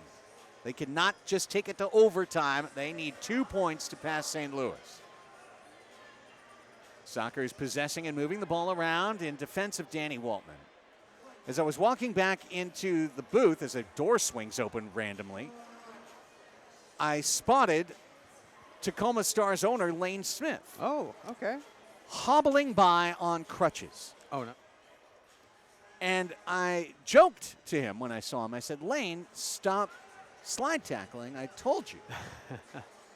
And as almost a giveaway, Rivers going all out. Cardenas gets it back, and Childs heads it wide of Toth, who's able to scoop it up. So Lane looks at me, and he goes, did you know that when Danny finished playing on Sunday, he flew back to Tacoma? Well, we knew that because we saw his office when he was on Soccer's Overtime. But get this. Danny plays in a Tuesday night adults league as a field player. Oh. Tackle of the ball, beautifully done by Mitchell Cardenas. In fact, he refuses to play in net. He says, unless you pay me, I will not be in goal. I love that. He says, I played to, oh, look at it, give away. Oh, that's got to be a red card on Ruggles. They didn't see it. I thought he got his hand out. Waiting for a red flag. Taking a look. Ruggles blocks that one off the net. Whew, I guess the arm stayed still. Yeah. What a play by Drew. What a play. We've been able to see Drew in similar situations this season, and you know what, maybe you like the net. We'll catch another look here in a bit if we can after this set piece as well, but that is worth a goal on its own. Absolutely. Did you score a goal tonight? No, you kept a goal out. You literally stopped a 100% goal from happening. Now Tacoma has to create it again. Pereira blocked by Leo. So, I haven't forgotten my spot in the story, don't worry. As Danny has to be out of his crease. Look out, it's knocked down. Romero to go tumbling. The foul is on Drew. He can't believe it. So it turns out Lane plays on Danny's team. And Lane came to the field and said, I'm really sore, I'm not feeling it. Don't want to go tonight. One of those days, yeah. And Danny was like, Lane, you've got to play. Lane, you've got to play. You're here. We need you. You got to play. And he played and he hurt his knee. And now he might need knee surgery. And it's all Danny's fault. Oh, man. So, Danny, remember, not everyone is as spry as you, my friend. 3-line pass on San Diego is going to set up Tacoma once again. If you're late to this and wondering what's going on here, Tacoma must win. For San Diego, this is just a chance. You would normally say this is a game they wouldn't care about, but this is a sold-out crowd, 5,000 plus in the house. So they want to win just for the crowd. Pereira. Nani down to Caceres, the left footer, blocked by Leo, who has been putting his body out there, Tony. Yeah, absolutely. That's one of the players that I've been very happy to see get back into form here for the San Diego Sockers. Leonardo de Oliveira, Brasileiro. Really just a pass master, a genius on the ball, but one of the hardest workers and sacrifices so much on the defensive end as well. Cannot be understated what he does for this team. Pereira on the front end of this corner kick. Loops it. Drew gets a head on it. And then the outside of Drew's foot off of Gutierrez's head, but into the Tacoma bench. Take 10. That's all the time you'll need for Eric Bergrud to take you inside the game to get to know some of the biggest stars advancing the sport both on and off the field. 10 for 10. Check it out on MASL TV.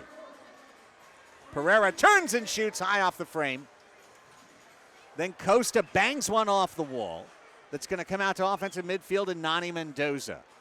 Counting out the 11th minute. Lovely backheel pass. Looking to get it down to Souza down low. Souza couldn't control with under 4 to go in the third. And Leo is fit to be tied as Souza fell and drew a foul. Crowd is groaning. Yeah, Leonardo asking for a foul on him, just a jersey pull, but there seems to have been a little bit of a push off from de Oliveira. Leo blocks about his 4th shot of the segment of game. He should be sitting on 5 or 6 blocks tonight. Quintana says, uh-oh, I got Nick Pereira on me. Heavyweight battle right here. Crashing in Correa. Whistle finally goes the other direction after sustained pressure by the Stars. The shape of this second half is just what you would expect, I think. Tacoma's putting all the pressure on. San Diego's looking to defend and counter. Exactly. And Tacoma's going to have to unload in the 4th quarter with everything that they have and throw everything in the kitchen sink at the Sockers, which will probably give more space for the offense for the Sockers to go back and challenge Chris Toth in net. But for right now, they're still measuring and really finding space and creases where they can. But Sockers are holding strong.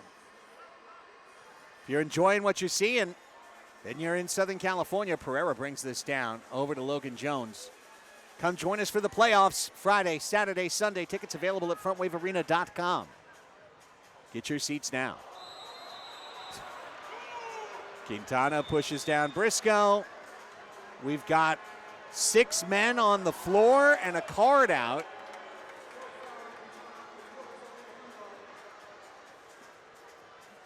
Not too sure if I agree with that call there. It's 4 just the fouls on physicality San Diego, of Quintana. 2-minute power play. 2, 3, 4. Wait, is the call on Quintana? Okay. I thought they were calling 6 men in the field. Yeah, Wow. Did not seem like an egregious foul that merits a blue card. Well, nonetheless. With 3:04 left in the 3rd quarter, it's time for a Stars power play. This will count either to 1:04 left on the clock or to a Stars goal, which could tie things up. San Diego leading 3-2. Gets out to Caceres. Stars are 11 for 34 on the year, under a 1/3 conversion rate, 8th in the league. Speaking of Dresser Herzl, a perfect opportunity to showcase that defense. Just short of the short post there. Sockers have killed 75% of the penalties they've drawn. They're 27 for 36 in kills. That's tied for 3rd in the league. Caceres Minute 15 on the man advantage. Ramos in the corner. Pereira's the man in the middle. Always keep an eye on Nick. Out to Caceres straight away. Down to Romero. Shot blocked. Lovely block by Cerda. And then Pee-wee collides with Caceres. And then Christian crashes in and is called for handling. 2 minutes on the game clock, 56 seconds on the penalty clock. Third quarter action. 3-2 San Diego. A win for the Sockers pushes them to 20-4 and 12-0 at home. It's another reason why San Diego needs to win and wants to win to keep this a sacred fortress on the blue turf as well in Frontwave Arena. Caceres. Pereira has space. Pereira back heel, cut behind the back, puts it into the middle. Overshot by Ramos. Holding very well in defense, closing in on the spaces. That defensive diamond of the Sockers is really putting in the work, high work rate by the defense. Timeout called by San Diego. Gives me a chance to remind you to watch MASL Monday, every Monday night on MASL TV and here on the CBS Sports Golazo Network. It's where Alex Bastiavansky and Phil Levanco are joined by special guests around the league to recap the weekend's action and discuss the league's hot topics. MASL Monday playoff edition coming up tomorrow. Let's take a look at the highlights from the first half. We got in a little late to bring them to you, so here they are. The first goal for Tacoma coming on, just a loose ball, greasy goal. Spun in by Pereira. Then, speaking of greasy goals, this one pinballed around. Childs finds it, digs it out, gets the loose ball goal. Very even at 1-1. Here, just a mistake by Cerda. Puts it into the middle, gives it away. Rivers scores for 2-1. Mendez, coolest goal of the year, I'm sorry. Put the ball in and put his shoe in. And then Charlie Gonzalez from beyond midfield at 14:54 of the second quarter with just 5.9 seconds left. That's what got us to 3-2 San Diego. There has not been a goal scored in this third quarter. Save for Charlie's reaction goal, we'd be working on 30 minutes scoreless in this match. Yeah, and just thinking about that goal here by Mendez, just the power it takes to generate, to have a even if it's not tied well, to have a shoe fly off and go in the same trajectory as the ball. It's the absolute strength in the legs of these players. And if you look at Sebastian Mendez, he's not a big guy. Not a big guy. But you know what? It's not about your muscle size for a strong kick. It's about technique. Whipping that foot through like a rock on the end of a string. Perfect leverage. Cerda the steal. Offensive midfield. Cerda the middle. Cerda rolling a right wing. It's Gutierrez. Back out Pee-wee. Sockers could not find a lane of attack right there. It's about all we've seen in terms of attack. It's mostly been a Tacoma quarter. Pee-wee gets muscled off the ball. Guess it does bear noting that San Diego's two primary forwards add up to 84 years old today. So the idea that they might tire out a little bit in the second half, I mean, I guess it's on the table. Here's a young buck. Mendez off the Gonzalez steal. Over Gutierrez. It is magic minute. Should we make it 3 for 3 and score in the last minute of each of the first three quarters? Diving off the bench is Childs.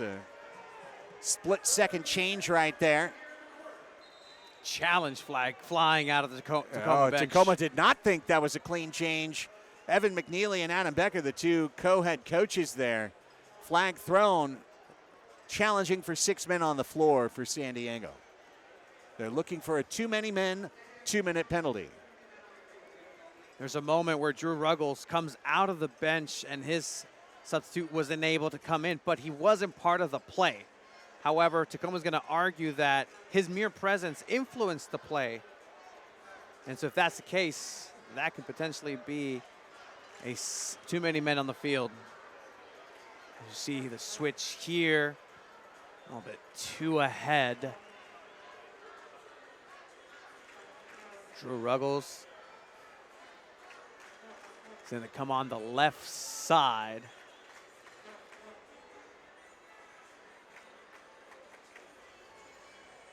So a bit of a freeze frame here. We'll see you it. need to get it exactly. Player is out, in. Did the question, because remember that little white line, it's not just there for art or style. That is the line you have to stay inside, not to be committed on the field as a field player. So the question is, because we're clean there. Little trip. I think he stays inside the line until his teammate gets out. Agreed. It'd be pretty pedantic to talk about whether his toe or heel was over the line. He's dancing to stay inside that line. Watch it again. Is he in? Yes. Is he still in? He's on that line, but is he not? He's not over until the player is back to the bench. And now here come the headsets off. I think watching this that this is no penalty. But let's see what our crack officiating crew decides. After review, we have a 2-minute power play for too many men. And I'm wrong again. So, just consider the source. Because I know nothing. Yeah. It's that slight hesitation, that slight trip that potentially gives that edge. Yeah. I mean, there's no question there are 6 men on the field. Yes. I thought he was hanging in the safe zone. The eye chart is out. Let me tell you, the zoom quality was fantastic. Got a good look at that. It was going to, you can have every angle in the world. That was going to be called too many men on the field. Well, you know what? Ryan Sigich will tell me what's what on MASL Under Review, the most controversial show in the league. It's every Friday on MASL TV on YouTube, where head of officials Ryan Sigich and Phil Levanko look at the league's most controversial calls. Maybe they will explain to me why I was wrong on that. I mean, I'm wrong all the time, but I thought the little line meant a thing, but I guess maybe it didn't mean a thing. Sometimes in life you don't get an explanation why we're wrong, but you know what? We'll get fair. it there. That's fair. So a second power play in a row here for Tacoma, looking to tie the game. Romero right into Waltman. 10 seconds in the quarter. Danny can use 4 of them. Then he wings it out. And now with only 2 seconds left, there will be a minute 32 of Stars power play to begin the 4th quarter. No scoring in the 3rd frame. San Diego holds a 3-2 lead. Tacoma must win or their season ends. A passionate, dramatic 4th quarter. Still to come on Galazo.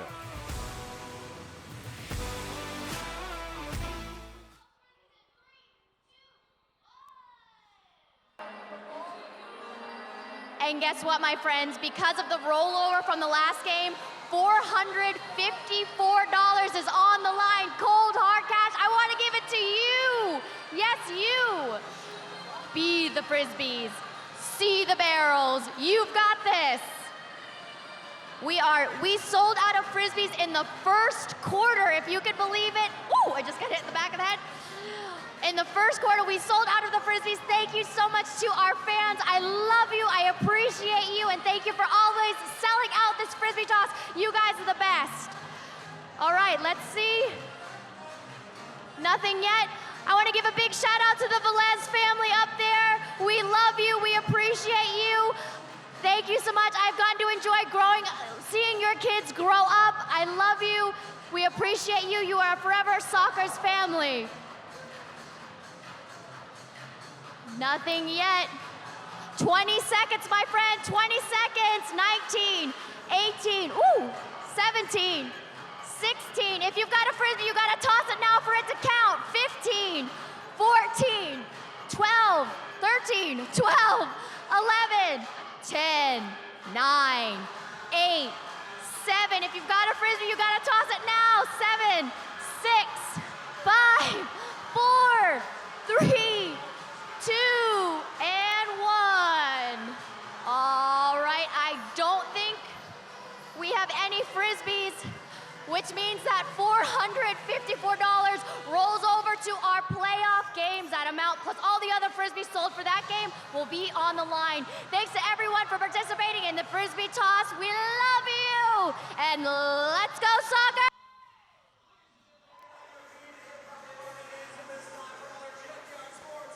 We've been talking about it all night long because I can't wait for Friday night. It's the Ron Newman Cup playoffs.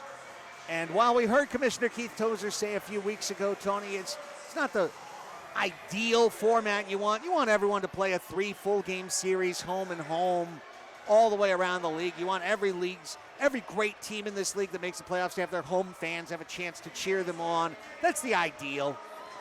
However, this is the format this year, and one thing's for sure, it's gonna be exciting. It's gonna be crazy exciting Friday, Saturday, Sunday. It's honestly a very brand new look at how playoffs are handled, and really, it's gonna be a emotional bloodbath at some point when it comes to these games, just because these players are going to be here. You're going to see them. If you come to Frontwave Arena, you may see them scouting here on the seats next to you, because they're going to want to know what they're going to be facing if they win and move on to the next round and next level. It's incredibly exciting. So come here to Frontwave Arena April 4th, 5th, and 6th. Agarren sus boletos. We will all be here. I'll be on a different language. Fancy yourself a little bit of Spanish, a little bit of Espanol. I'm very excited for this. The league bringing Spanish language to all 6 matches. Our 2 mates from Empire will be handling the early shift, and then yourself and our friend in Morvilla on Friday and Sunday. Still figuring out who we'll get for you on Saturday. But we should ask El Vaquero. I think he has some insights on the game. Yeah. Unless we get Farbs over there. I don't know how his... I think his Spanish is terrible. Tacoma outshot San Diego in the 3rd quarter 9-3. And they are on the power play for another minute 25. And Kai Briscoe's charging in. He shot it wide on the short post. Romero dancing. Gets the ticky-tack foul call against Luis Morales. The whistle has been heavy, but light in the mouth of the officials, heavy in the sound that we've heard. Very easy for them to blow, and they've blown it often. However, this penalty, Tony, sorry to interrupt, is self-inflicted. This is too many men on the field that the Sockers are trying to defend. Exactly, and if you're the Sockers and Phil Salvage, there's a chance. Mendoza tried to blind reverse it. Short-handed. Can they punch out? Pee-wee throws his head back. Because he didn't have the lane to run on that ball. Yeah, this is a match that you're going to need to study coming into playoffs next week. There's a couple of areas going into the error that Settle had earlier as an opportunity for Tacoma. Nick was wide open for several seconds. Mendoza then shoots it into the breadbasket of a woman in her athletic prime in row 1. She handled it perfectly. Gutierrez and the Sockers, 34 seconds left to kill. Waltman, a hospital ball to him. And he just got a blind chip out of it. Then it went ding-dong off of the heads of Briscoe and Jones. In comes Leo. Hand to the face. Inadvertent, but a foul. Gives it back to Tacoma. 19 seconds left to kill on this penalty. 13:47 left in the season for Tacoma, unless they can find a way to at least an equalizer. Again, they can win in overtime and qualify. Pereira trying to do it all himself. Couldn't drag the ball to his right foot in a sweeping motion, which is what he was attempting. Gutierrez then finds it, gives it away. Mendoza sliding. Gutierrez gets it back, kicks it behind himself like he's doing street tricks. Pereira, a tank, stolen from behind. And then Pee-wee falls on the ball. The foul is called on Ramos. You're never going to see a harder worker than Pee-wee Ortega on the floor. He gets in front of the ball, in front of the players. Doesn't matter the size difference. He has all heart, but he has pretty good soccer skills to go along with it. Aquí el Vaquero. San Diego has killed the penalty. They're back to even strength. Ruggles trying to get that ball and keep it. Tyler John taken away by Eddie from behind. got that kick out steal from behind. Huge. Tight quarters. Costa on the run. Here comes Gabby Costa, space on left wing. He's going to try and cross it to Eddie. And maybe shooting was the right call there. Everyone wants to give Eddie his flowers tonight. Maybe once you're up 2, you can start doing that. No one's been up 2 in this match. What a tight contest. This is the playoffs before the playoffs. Very close there. And again, you got to start thinking about what you're trying to get out of this game, right? Victory first. And if we get Vaquero involved, that's fantastic. But yeah, Gabi Costa has the power, has the technique to get that ball in net. We've seen it here at Frontwave Arena throughout this entire season. But now, once again, Tacoma on the offense. It's Souza in the corner. Soccer's defense double teams. Ball spits out, and another foul is called. And you can see Ruggles is frustrated. Some of the Soccers are frustrated. It's because this does lead to simulation. When every motion that looks like a foul is called a foul, then there's an increased incentive for each player to sell a foul on every play. Not to say they're doing a poor job. They're just being technically correct. Here's the shot, and the better save by Waltman, denying Ramos from straight away. Back come the Stars, hunting for the equalizer, just missing. Outside Romero. And he had Caceres crashing the post. Romero charging, blocked by Quintana. Ramos brings the parachute down. Caceres lobbing back post. Gutierrez got his foot out to keep it away from Romero and an equalizer. Tacoma knocking on heaven's door. Charlie trying to work his way around Ramos. And then, again, that's the level of a light whistle right there that I'm talking about. It's got the crowd booing. It's technically a foul, but it's usually never called. Here's a steal by Charlie. And as long as they call that, which they didn't, then it would be even. But now the whistle. So it's been a heavy whistle against the team in black. But Tacoma's the team fighting for their lives, and I'm not taking anything away. We've got a yellow on the bench. Can you imagine what this yellow for dissent might be, my friends, considering the tenor of what we've just experienced? Yellow card, dissent. Gotta guess they complained about the whistle. Yeah, a little bit of a exchange of words there, just to make sure that everybody's understood in the positioning of, hey, it looks like it's coming this way. Perception is reality at this point. A challenge flag is out. Previewing that they didn't say that, perhaps? Can we challenge the words I said? Let's find out what this challenge is about. Charlie right now is trudging to the bench to... I guess it's Charlie on the dissent. That would be a big loss. I thought it was Pardo. That's where the yellow was pointed. Now let's turn up the mic and hear what this is all about.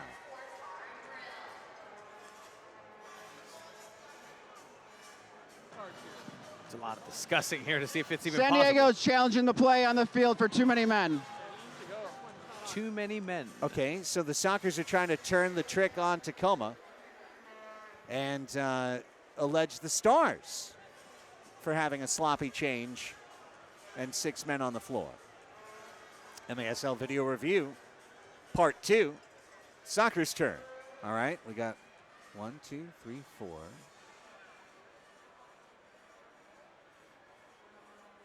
There's a fifth over there. And right there, well... I mean, if we're going by the rule earlier and how that was adjudicated, let's see. And that's, okay. We got the all 5. There's the 5. Seeing as I don't know what I'm doing, I'm just enjoying this. Okay, the whistle is sounded. That's a dead ball. Got a switch here. Now the ball is dead. Okay, referee spots the ball. It was played. 1, 2, 3, 4. Was a 6. Yeah, I think I think you got it. Well, the key is that the ball is played by Tacoma. Correct. If they stand on it, it's no big deal. The instant the ball is played, we need to freeze it right there. The ball is played now. 1, 2, 3, 4, 5, 6. by the letter of the law, especially how it was. Okay, let's see if I'm wrong 2 for 2. Interpreted.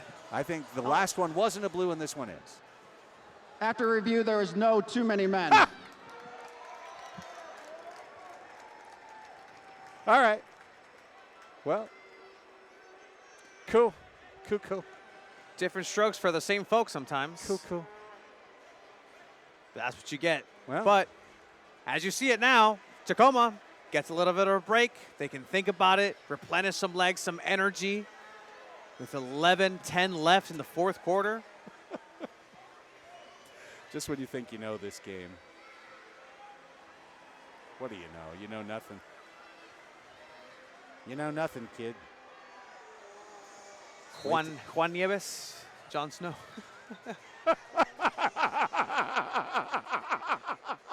I never thought of Juan Nieves as being Jon Snow, but he surely is. There was a left-hander from Milwaukee named Juan Nieves back in the late 80s. Costa, Sebastian Mendez. Running the middle is Gontan. On the wing, it's Costa. Rakes it into the corner. There's less than 11 minutes to play. No foul. Cerda chipping back for Costa. That's a foul. 20/20 vision is number 20, fouls number 20.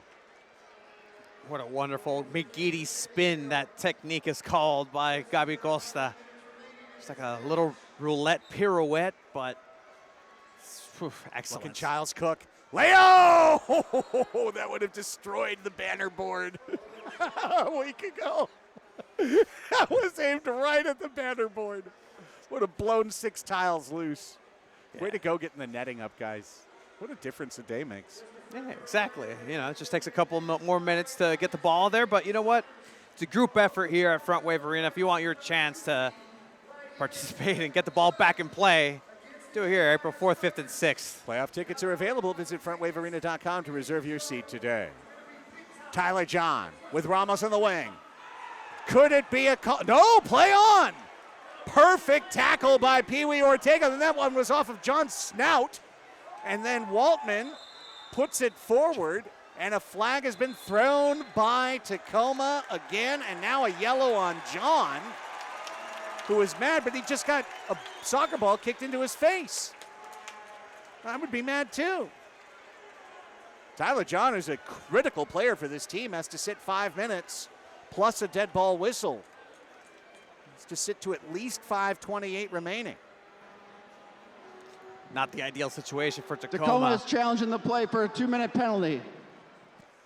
The Stars want a penalty. And now we get our third issue of MASL video review. So far, it's gone all Stars. I'm not even going to ask what you think, Craig. I don't want to know what I think. Okay, it looks like. Does it look like Pee Wee gets the ball first? It's obviously this is what they're challenging. Correct. There is motion on the ball, but I'm not sure if that's because of John getting fouled and moving his foot onto the ball. Pee Wee does get the ball. Yeah. But was it a reckless tackle? It's another look a little closer. Does he trip him before? I do believe he touches the ball. He touches the ball. He does, but does he get John's heel before? I have no idea. What's the answer? After review, no blue card. 10 out of 10 review. I'd try it. Would recommend. I would eat it.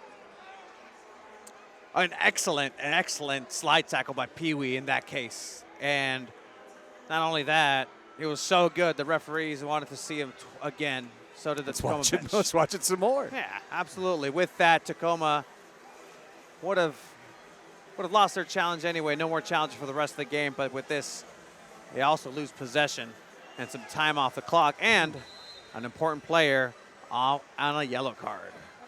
Yeah, John is in the bin. By the way, we saw that yellow shown to the San Diego bench. I don't know what, maybe it must have just been a bench warning or something, because there's no one in the bin.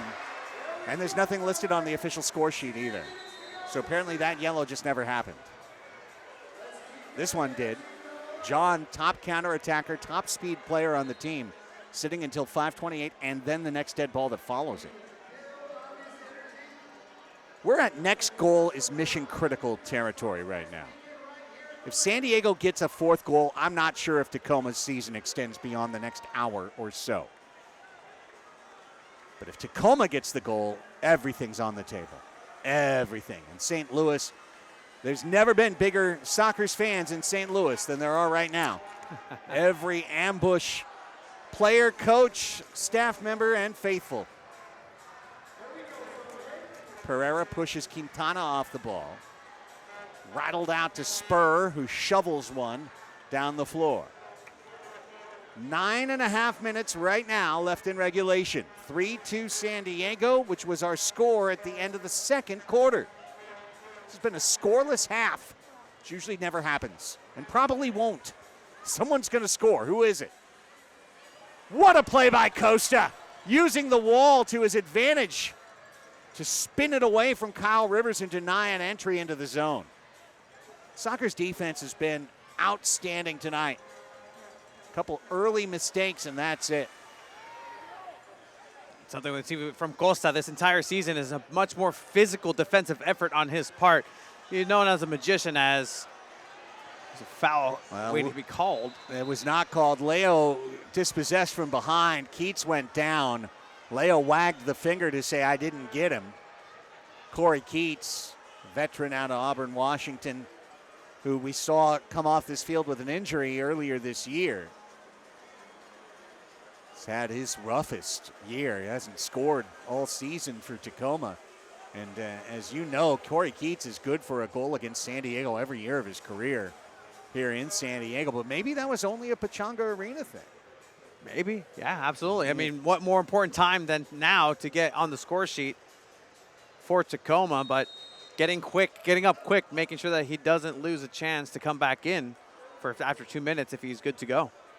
Shout out to Corey Keats. So many Warriors on this Tacoma Stars team, a team that knows one another very well, a lot of familiarity, a lot of retention over the years, but that retention is Quintana just bulldozes Correa there. Size matters, she said. It's a thing. Tacoma kind of finds themselves in this bracket year after year, the low middle. But they are cursed by one thing. Year after year, they always have to play the Sockers the most. They almost always have to play them 6 times. They're the only team that had to play San Diego 6 times this year. They've gone 1-4 in those matches. That's the difference between them making the playoffs and not. Just to point out how crucial every single game has been this season in this one table for the MASL. Not only did one game change the trajectory for Tacoma, for the Sockers, they could have potentially had the Supporter Shield and finished first place if not for that game. That's right. That one win by Tacoma is giving Chihuahua a shield. Hansen, Spur.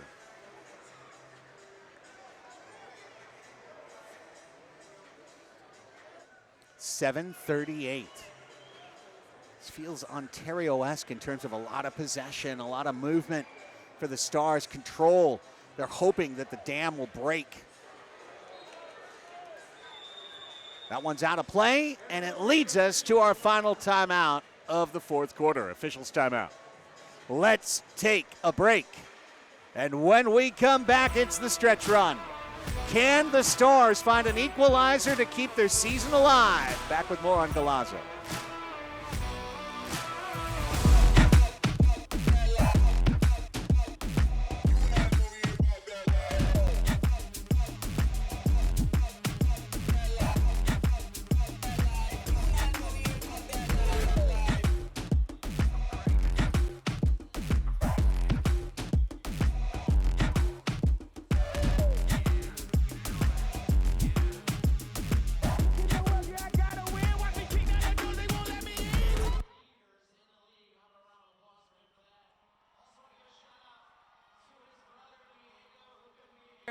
Isla, I want to ask you, what do you have to say about this momentous occasion?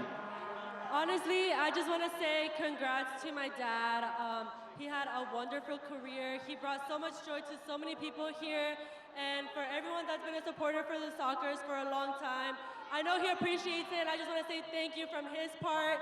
And we love you, Dad. And I hope that you're having a great time in the field, and you're amazing. Thank you so much for everything you've done for all of us. Another shout out to El Vaquero. Let's make some noise for the Velez family.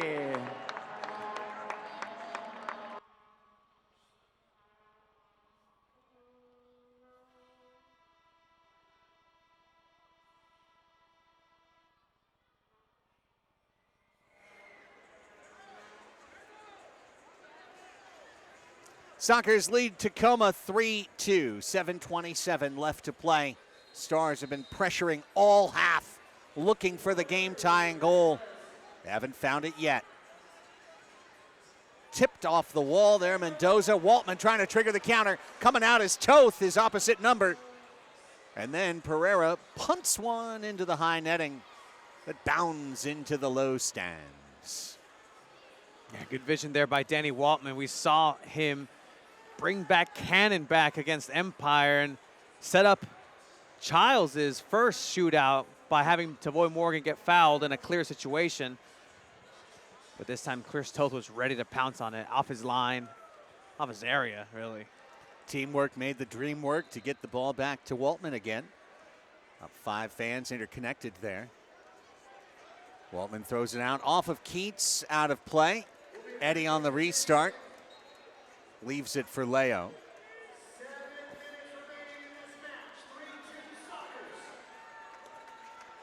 Waltman. Quintana. Chest-to-chest passing. Quintana.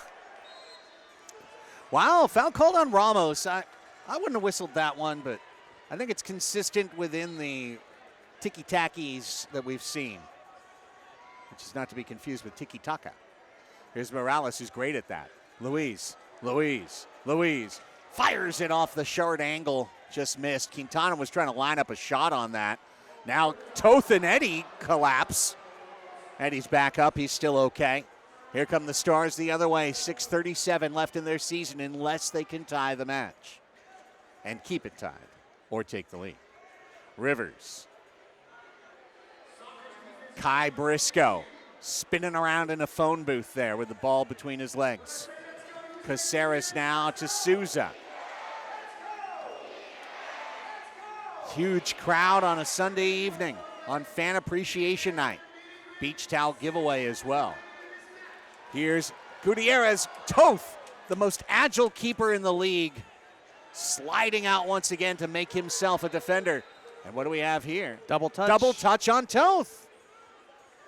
Well, sometimes you're good, but a little too good, and the whistle gives San Diego a set piece. He was shielding the ball. He knew he couldn't touch the ball, but eventually, if a Sockers player came in, it was going to be a clear shot on goal, so he just bit the bullet on that one.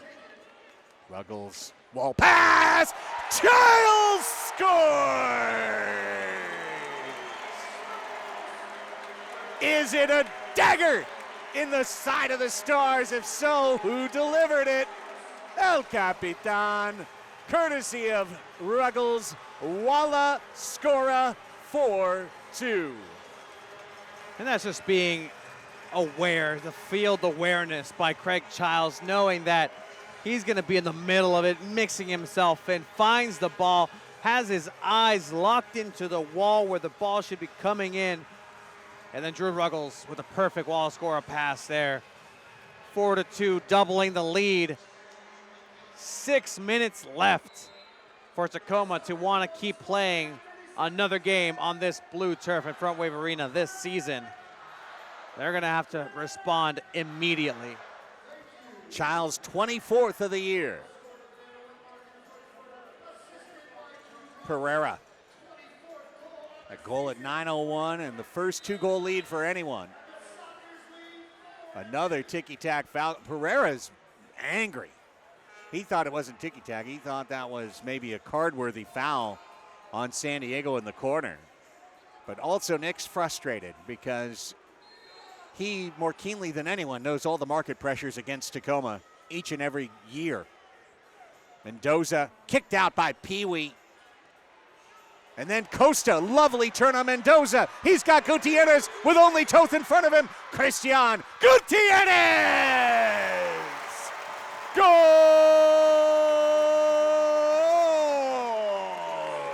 The TJ counter has just pushed the ambush traveling secretary to call the office and make sure to line up some tickets because the ambush are coming to San Diego and Tacoma is heading home, Tony. Gutierrez doing what he's been doing this entire season and doing it very well. It's very easy to miss those, to shoot the ball off the goalkeeper, but finding that exact window behind Chris Toth, lasering it through. El Gote Gutierrez making it happen. The Mexican flag coming out, 5-2. It is a loud 10 p.m. celebration for fans in St. Louis. Just wide, the shot by Rivers. 2 goals in 32 seconds to put this game on its ear. And the Sockers want more, putting on that pressure.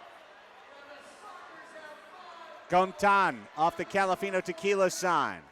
Costa got that lovely assist on the Gutierrez goal.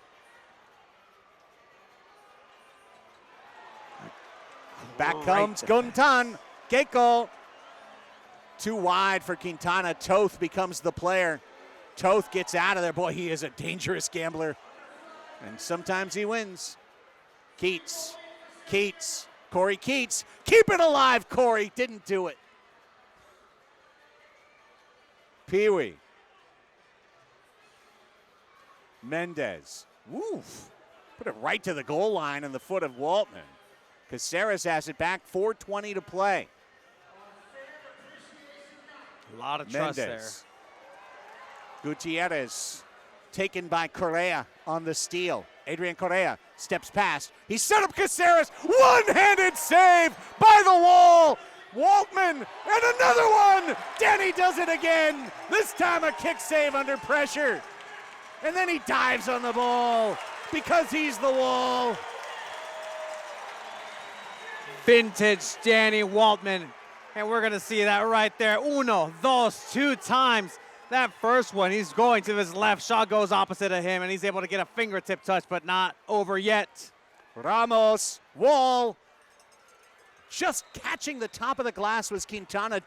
Ooh, they announced a defensive clearance. I thought it caught the top of the glass there. If it tickles the glass, that's not out of bounds. Quintana is absolutely livid of that call. Okay, look, make me 0 for 3 here, but I think that was a mistake. I think that was poorly officiated. I saw it hit the glass. This can be an official review. The officials, the teams are out of challenges. Tacoma is calling a timeout. And I think, as Waltman is playing peacemaker. Yeah, between himself and Pardo, who is mean-mugging the refs from the bench. Boy, Pardo's glare could be put onto social media posters. I mean, he's got an all-time icy glare. Let's take a look while we wait for this to sort out at the table. These are the teams coming to San Diego, and this is done and dusted except for the final spot, unless Tacoma's got a comeback. Chihuahua will face St. Louis in our first match, our first quarterfinal. That's a beautiful look at that Lucha Libre mask. A luchador está muy guapo. Back up, St. Louis, as mentioned, in that 8th spot. San Diego will take on Empire in the 2v7. It's Baltimore versus Milwaukee. I'm sorry, I didn't see that. Milwaukee is the 6. So it is, in fact, the MISL mini championship. Baltimore-Milwaukee in the first round. That leaves us 2 more teams, like the Flex Cam. Strengthening numbers. Utica will take on Kansas City in the 4v5. So once again, and finally, Chihuahua St. Louis, San Diego Empire, Baltimore Milwaukee, KC Utica. Baltimore Milwaukee, KC Utica coming on Saturday. Friday, Chihuahua St. Louis, San Diego Empire. Now, the only thing that could change is Tacoma scoring 3 goals in 3 minutes, 35 seconds. Whether they looked at it or didn't, and I'm here to say they didn't, it's a top-of-the-arc chance for Tacoma. Chris Toth is all the way into the left corner as a super power play sixth attacker for the set piece. Will they put him into the play? It's Romero off the post! Off the post, and I think Waltman saved it, and now Gutierrez goes for glory and hits! Christian Gutierrez!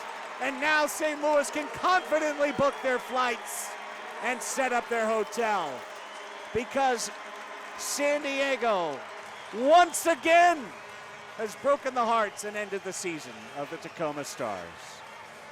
And that right there, what has just happened, has ripped the hearts out of these Stars. The shine has wore off, and Christian Gutierrez is the one responsible here with 2 goals back to back, making this 6-2. And what a fantastic, fantastic showcase and display of defensive patience and really taking your time, as again, the Stars will try their best now with another goal, a 4th goal, to try to tie this and extend it.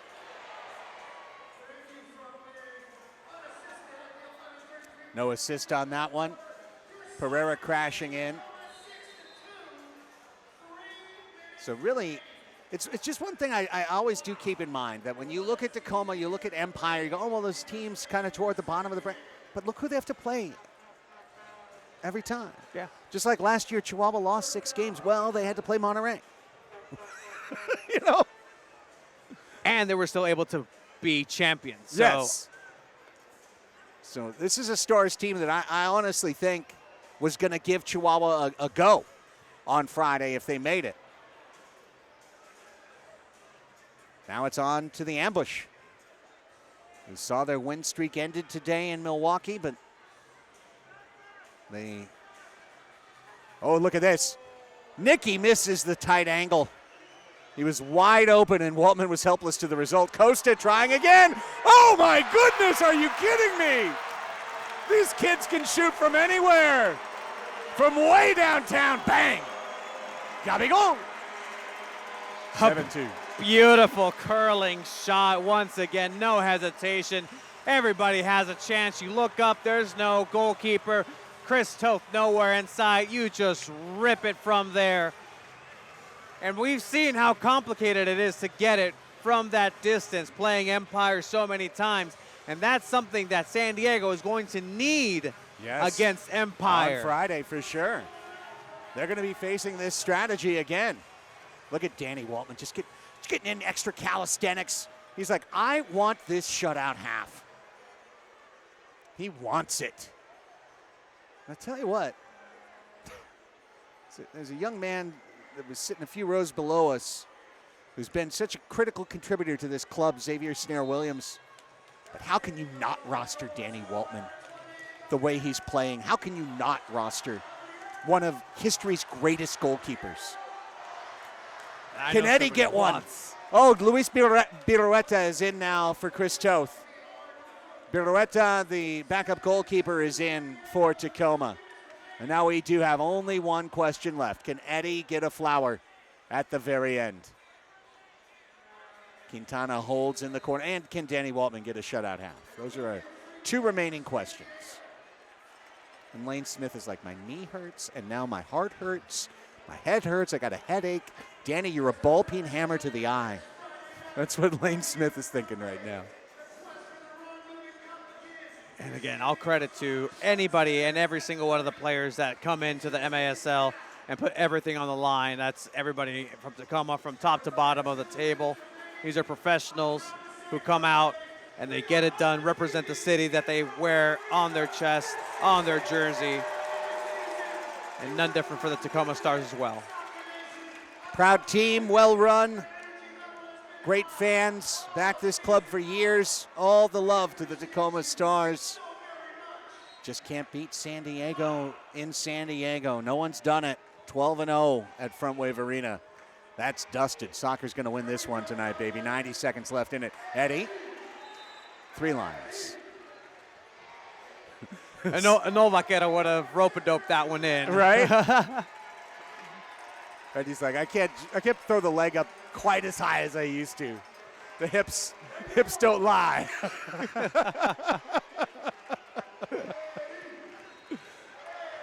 As a full-on Eddie chant has broke out at Frontwave Arena. Correa misses off the Frontwave Credit Union sign. Out of play to San Diego with 1:22 to go. Mendez. As Eddie gets pushed out of the bench. He was like, I want him to take a break. No, get back out there. Oh, Pirueta takes it away from El Vaquero. Eddie is red light blinking on the dashboard. Bing, bing, bing. He jogs to midfield as Charlie tries to get him the ball. Drew tries to get him the ball. Oh, what happened to our whistles? There it is. Thank you. Stay consistent through minute 60. We are in the magic minute. If there was ever a time for Eduardo Velez to score, it would be in his final magic minute. Vamos, Eduardo. Come on, Eddie. Christian. Quintana. Mendez. Ruggles. 42 seconds. Quintana. Shout, pass it. Blocked. Fiddlesticks. Just legs of lead.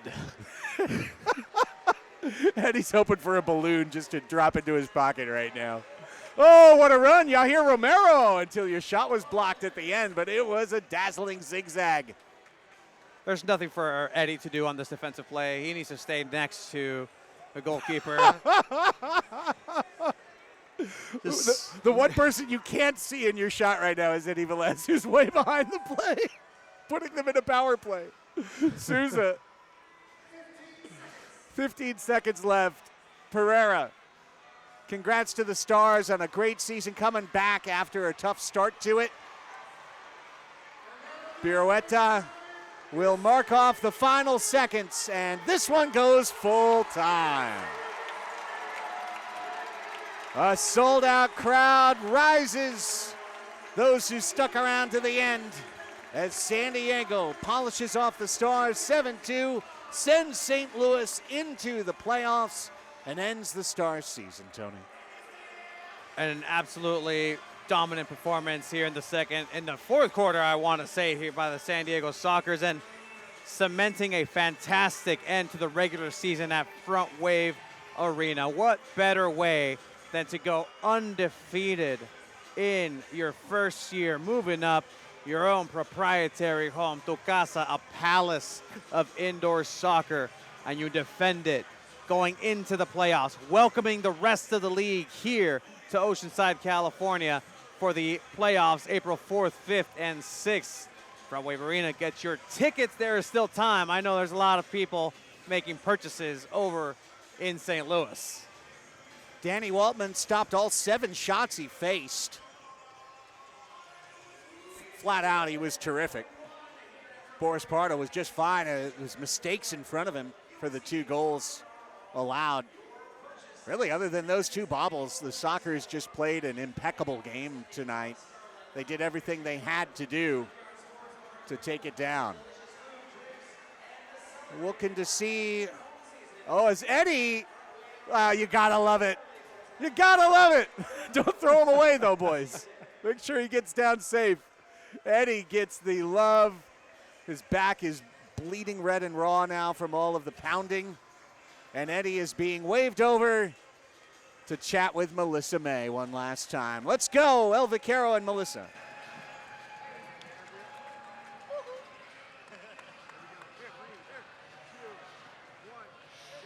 Eddie, El Vaquero, Velez, the team was able to get you a win tonight and remain undefeated at home. What does that say about this team? I mean, first of all, thank you very much to everyone for showing up, being here. Has been amazing. This crowd is just amazing. Guys, fans, thank you very much.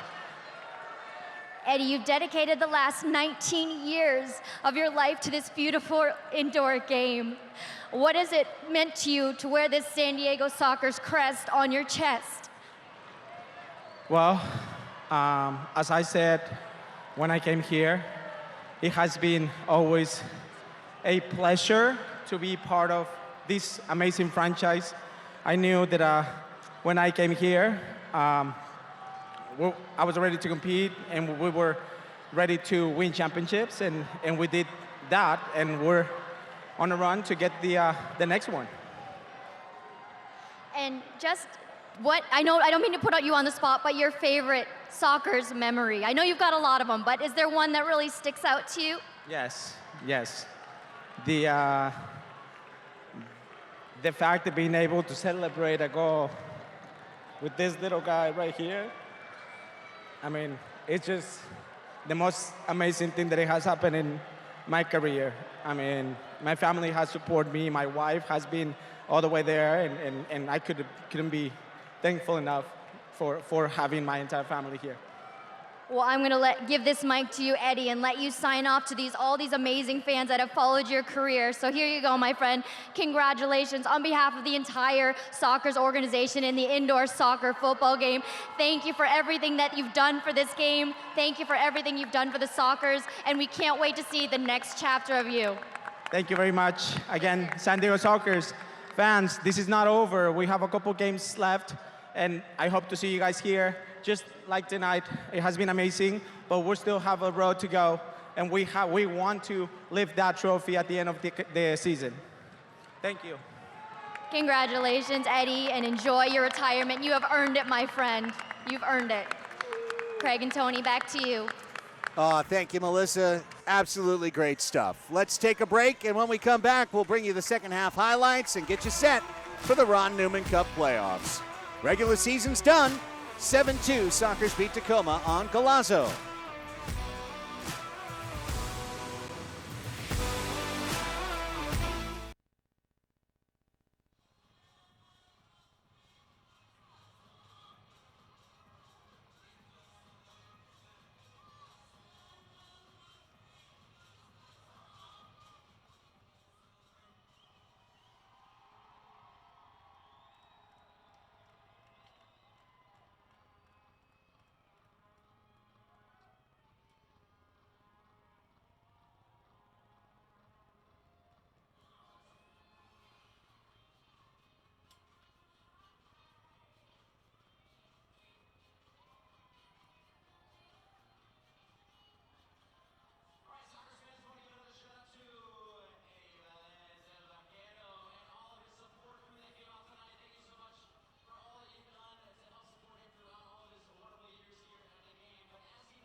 Post-game coverage at Frontwave Arena. Eduardo Velez, pictures, hugs, connections, moments, memories, a night he'll never forget.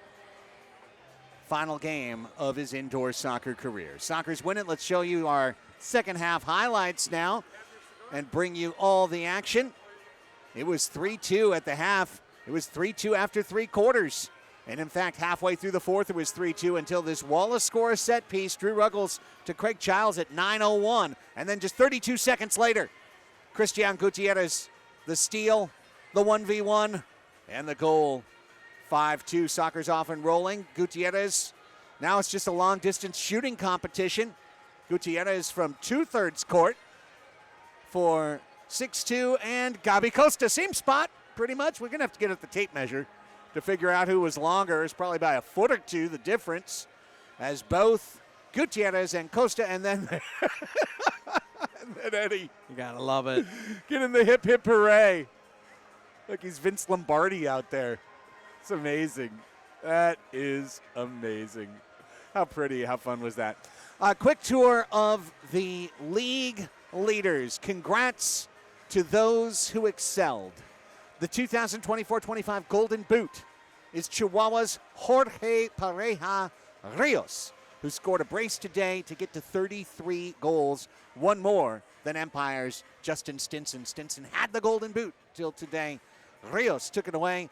Rios also finishes as the league's scoring champion with 52 points on the year. He bests Alex Sanchez of Milwaukee by 4.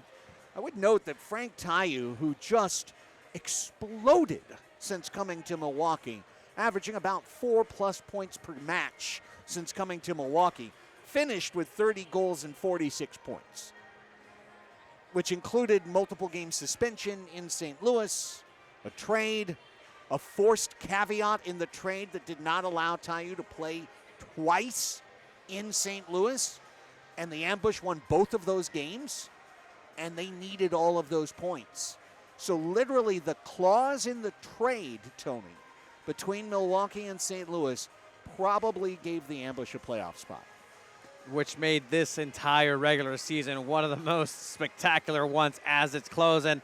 The names that you are mentioning are all going to be here in San Diego to make this one of the most exciting playoffs in MASL history. The past master this year is St. Louis's Lucas Almeida, who finished with 24 assists.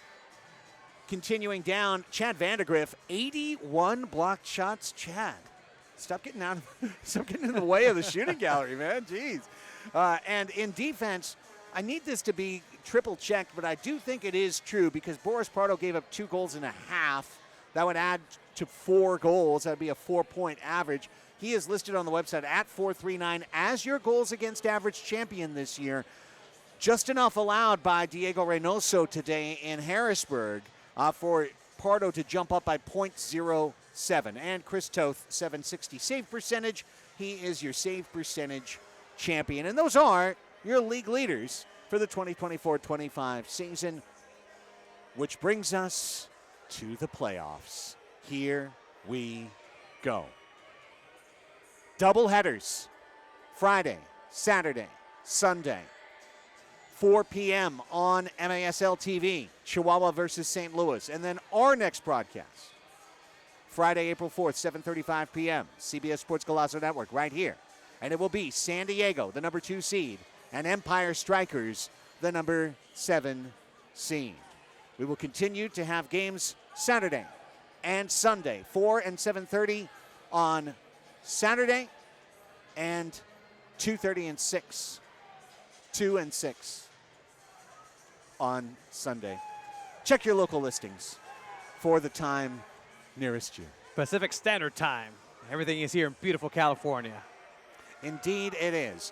And with that, we want to say special thanks to our entire Emoda crew, doing a great job, getting the job done tonight for us. Chris Karcher and Terry Parrish, our producers. Sean Pettit, our broadcast producer. Dan Patton, our technical director. James Allen, our AV tech. Andy Kepper is our director of photography. Lewis Cooper, our Air One camera operator with Michael Bean on the camera. Spencer White, Matthew Sparrow, audio engineers. Kelly Hyatt, our replay operator. Larry Patton on graphics. Andrew Karcher, Gabe Pan, our utilities. For Melissa May and Tony Sanchez, I'm Craig Elston. Thank you for joining us for the MASL regular season, and don't you go anywhere because Friday, the playoffs are here. 6 matches over 3 days, 6 single eliminations to get us from 8 to 2 and the Ron Newman Cup Finals. Join us for the journey. We'll be here on Friday night. Until then, for Tony and Melissa, I'm Craig, reminding you our final score tonight, Tacoma falls, San Diego prevails 7-2. And now, so long from Frontwave Arena.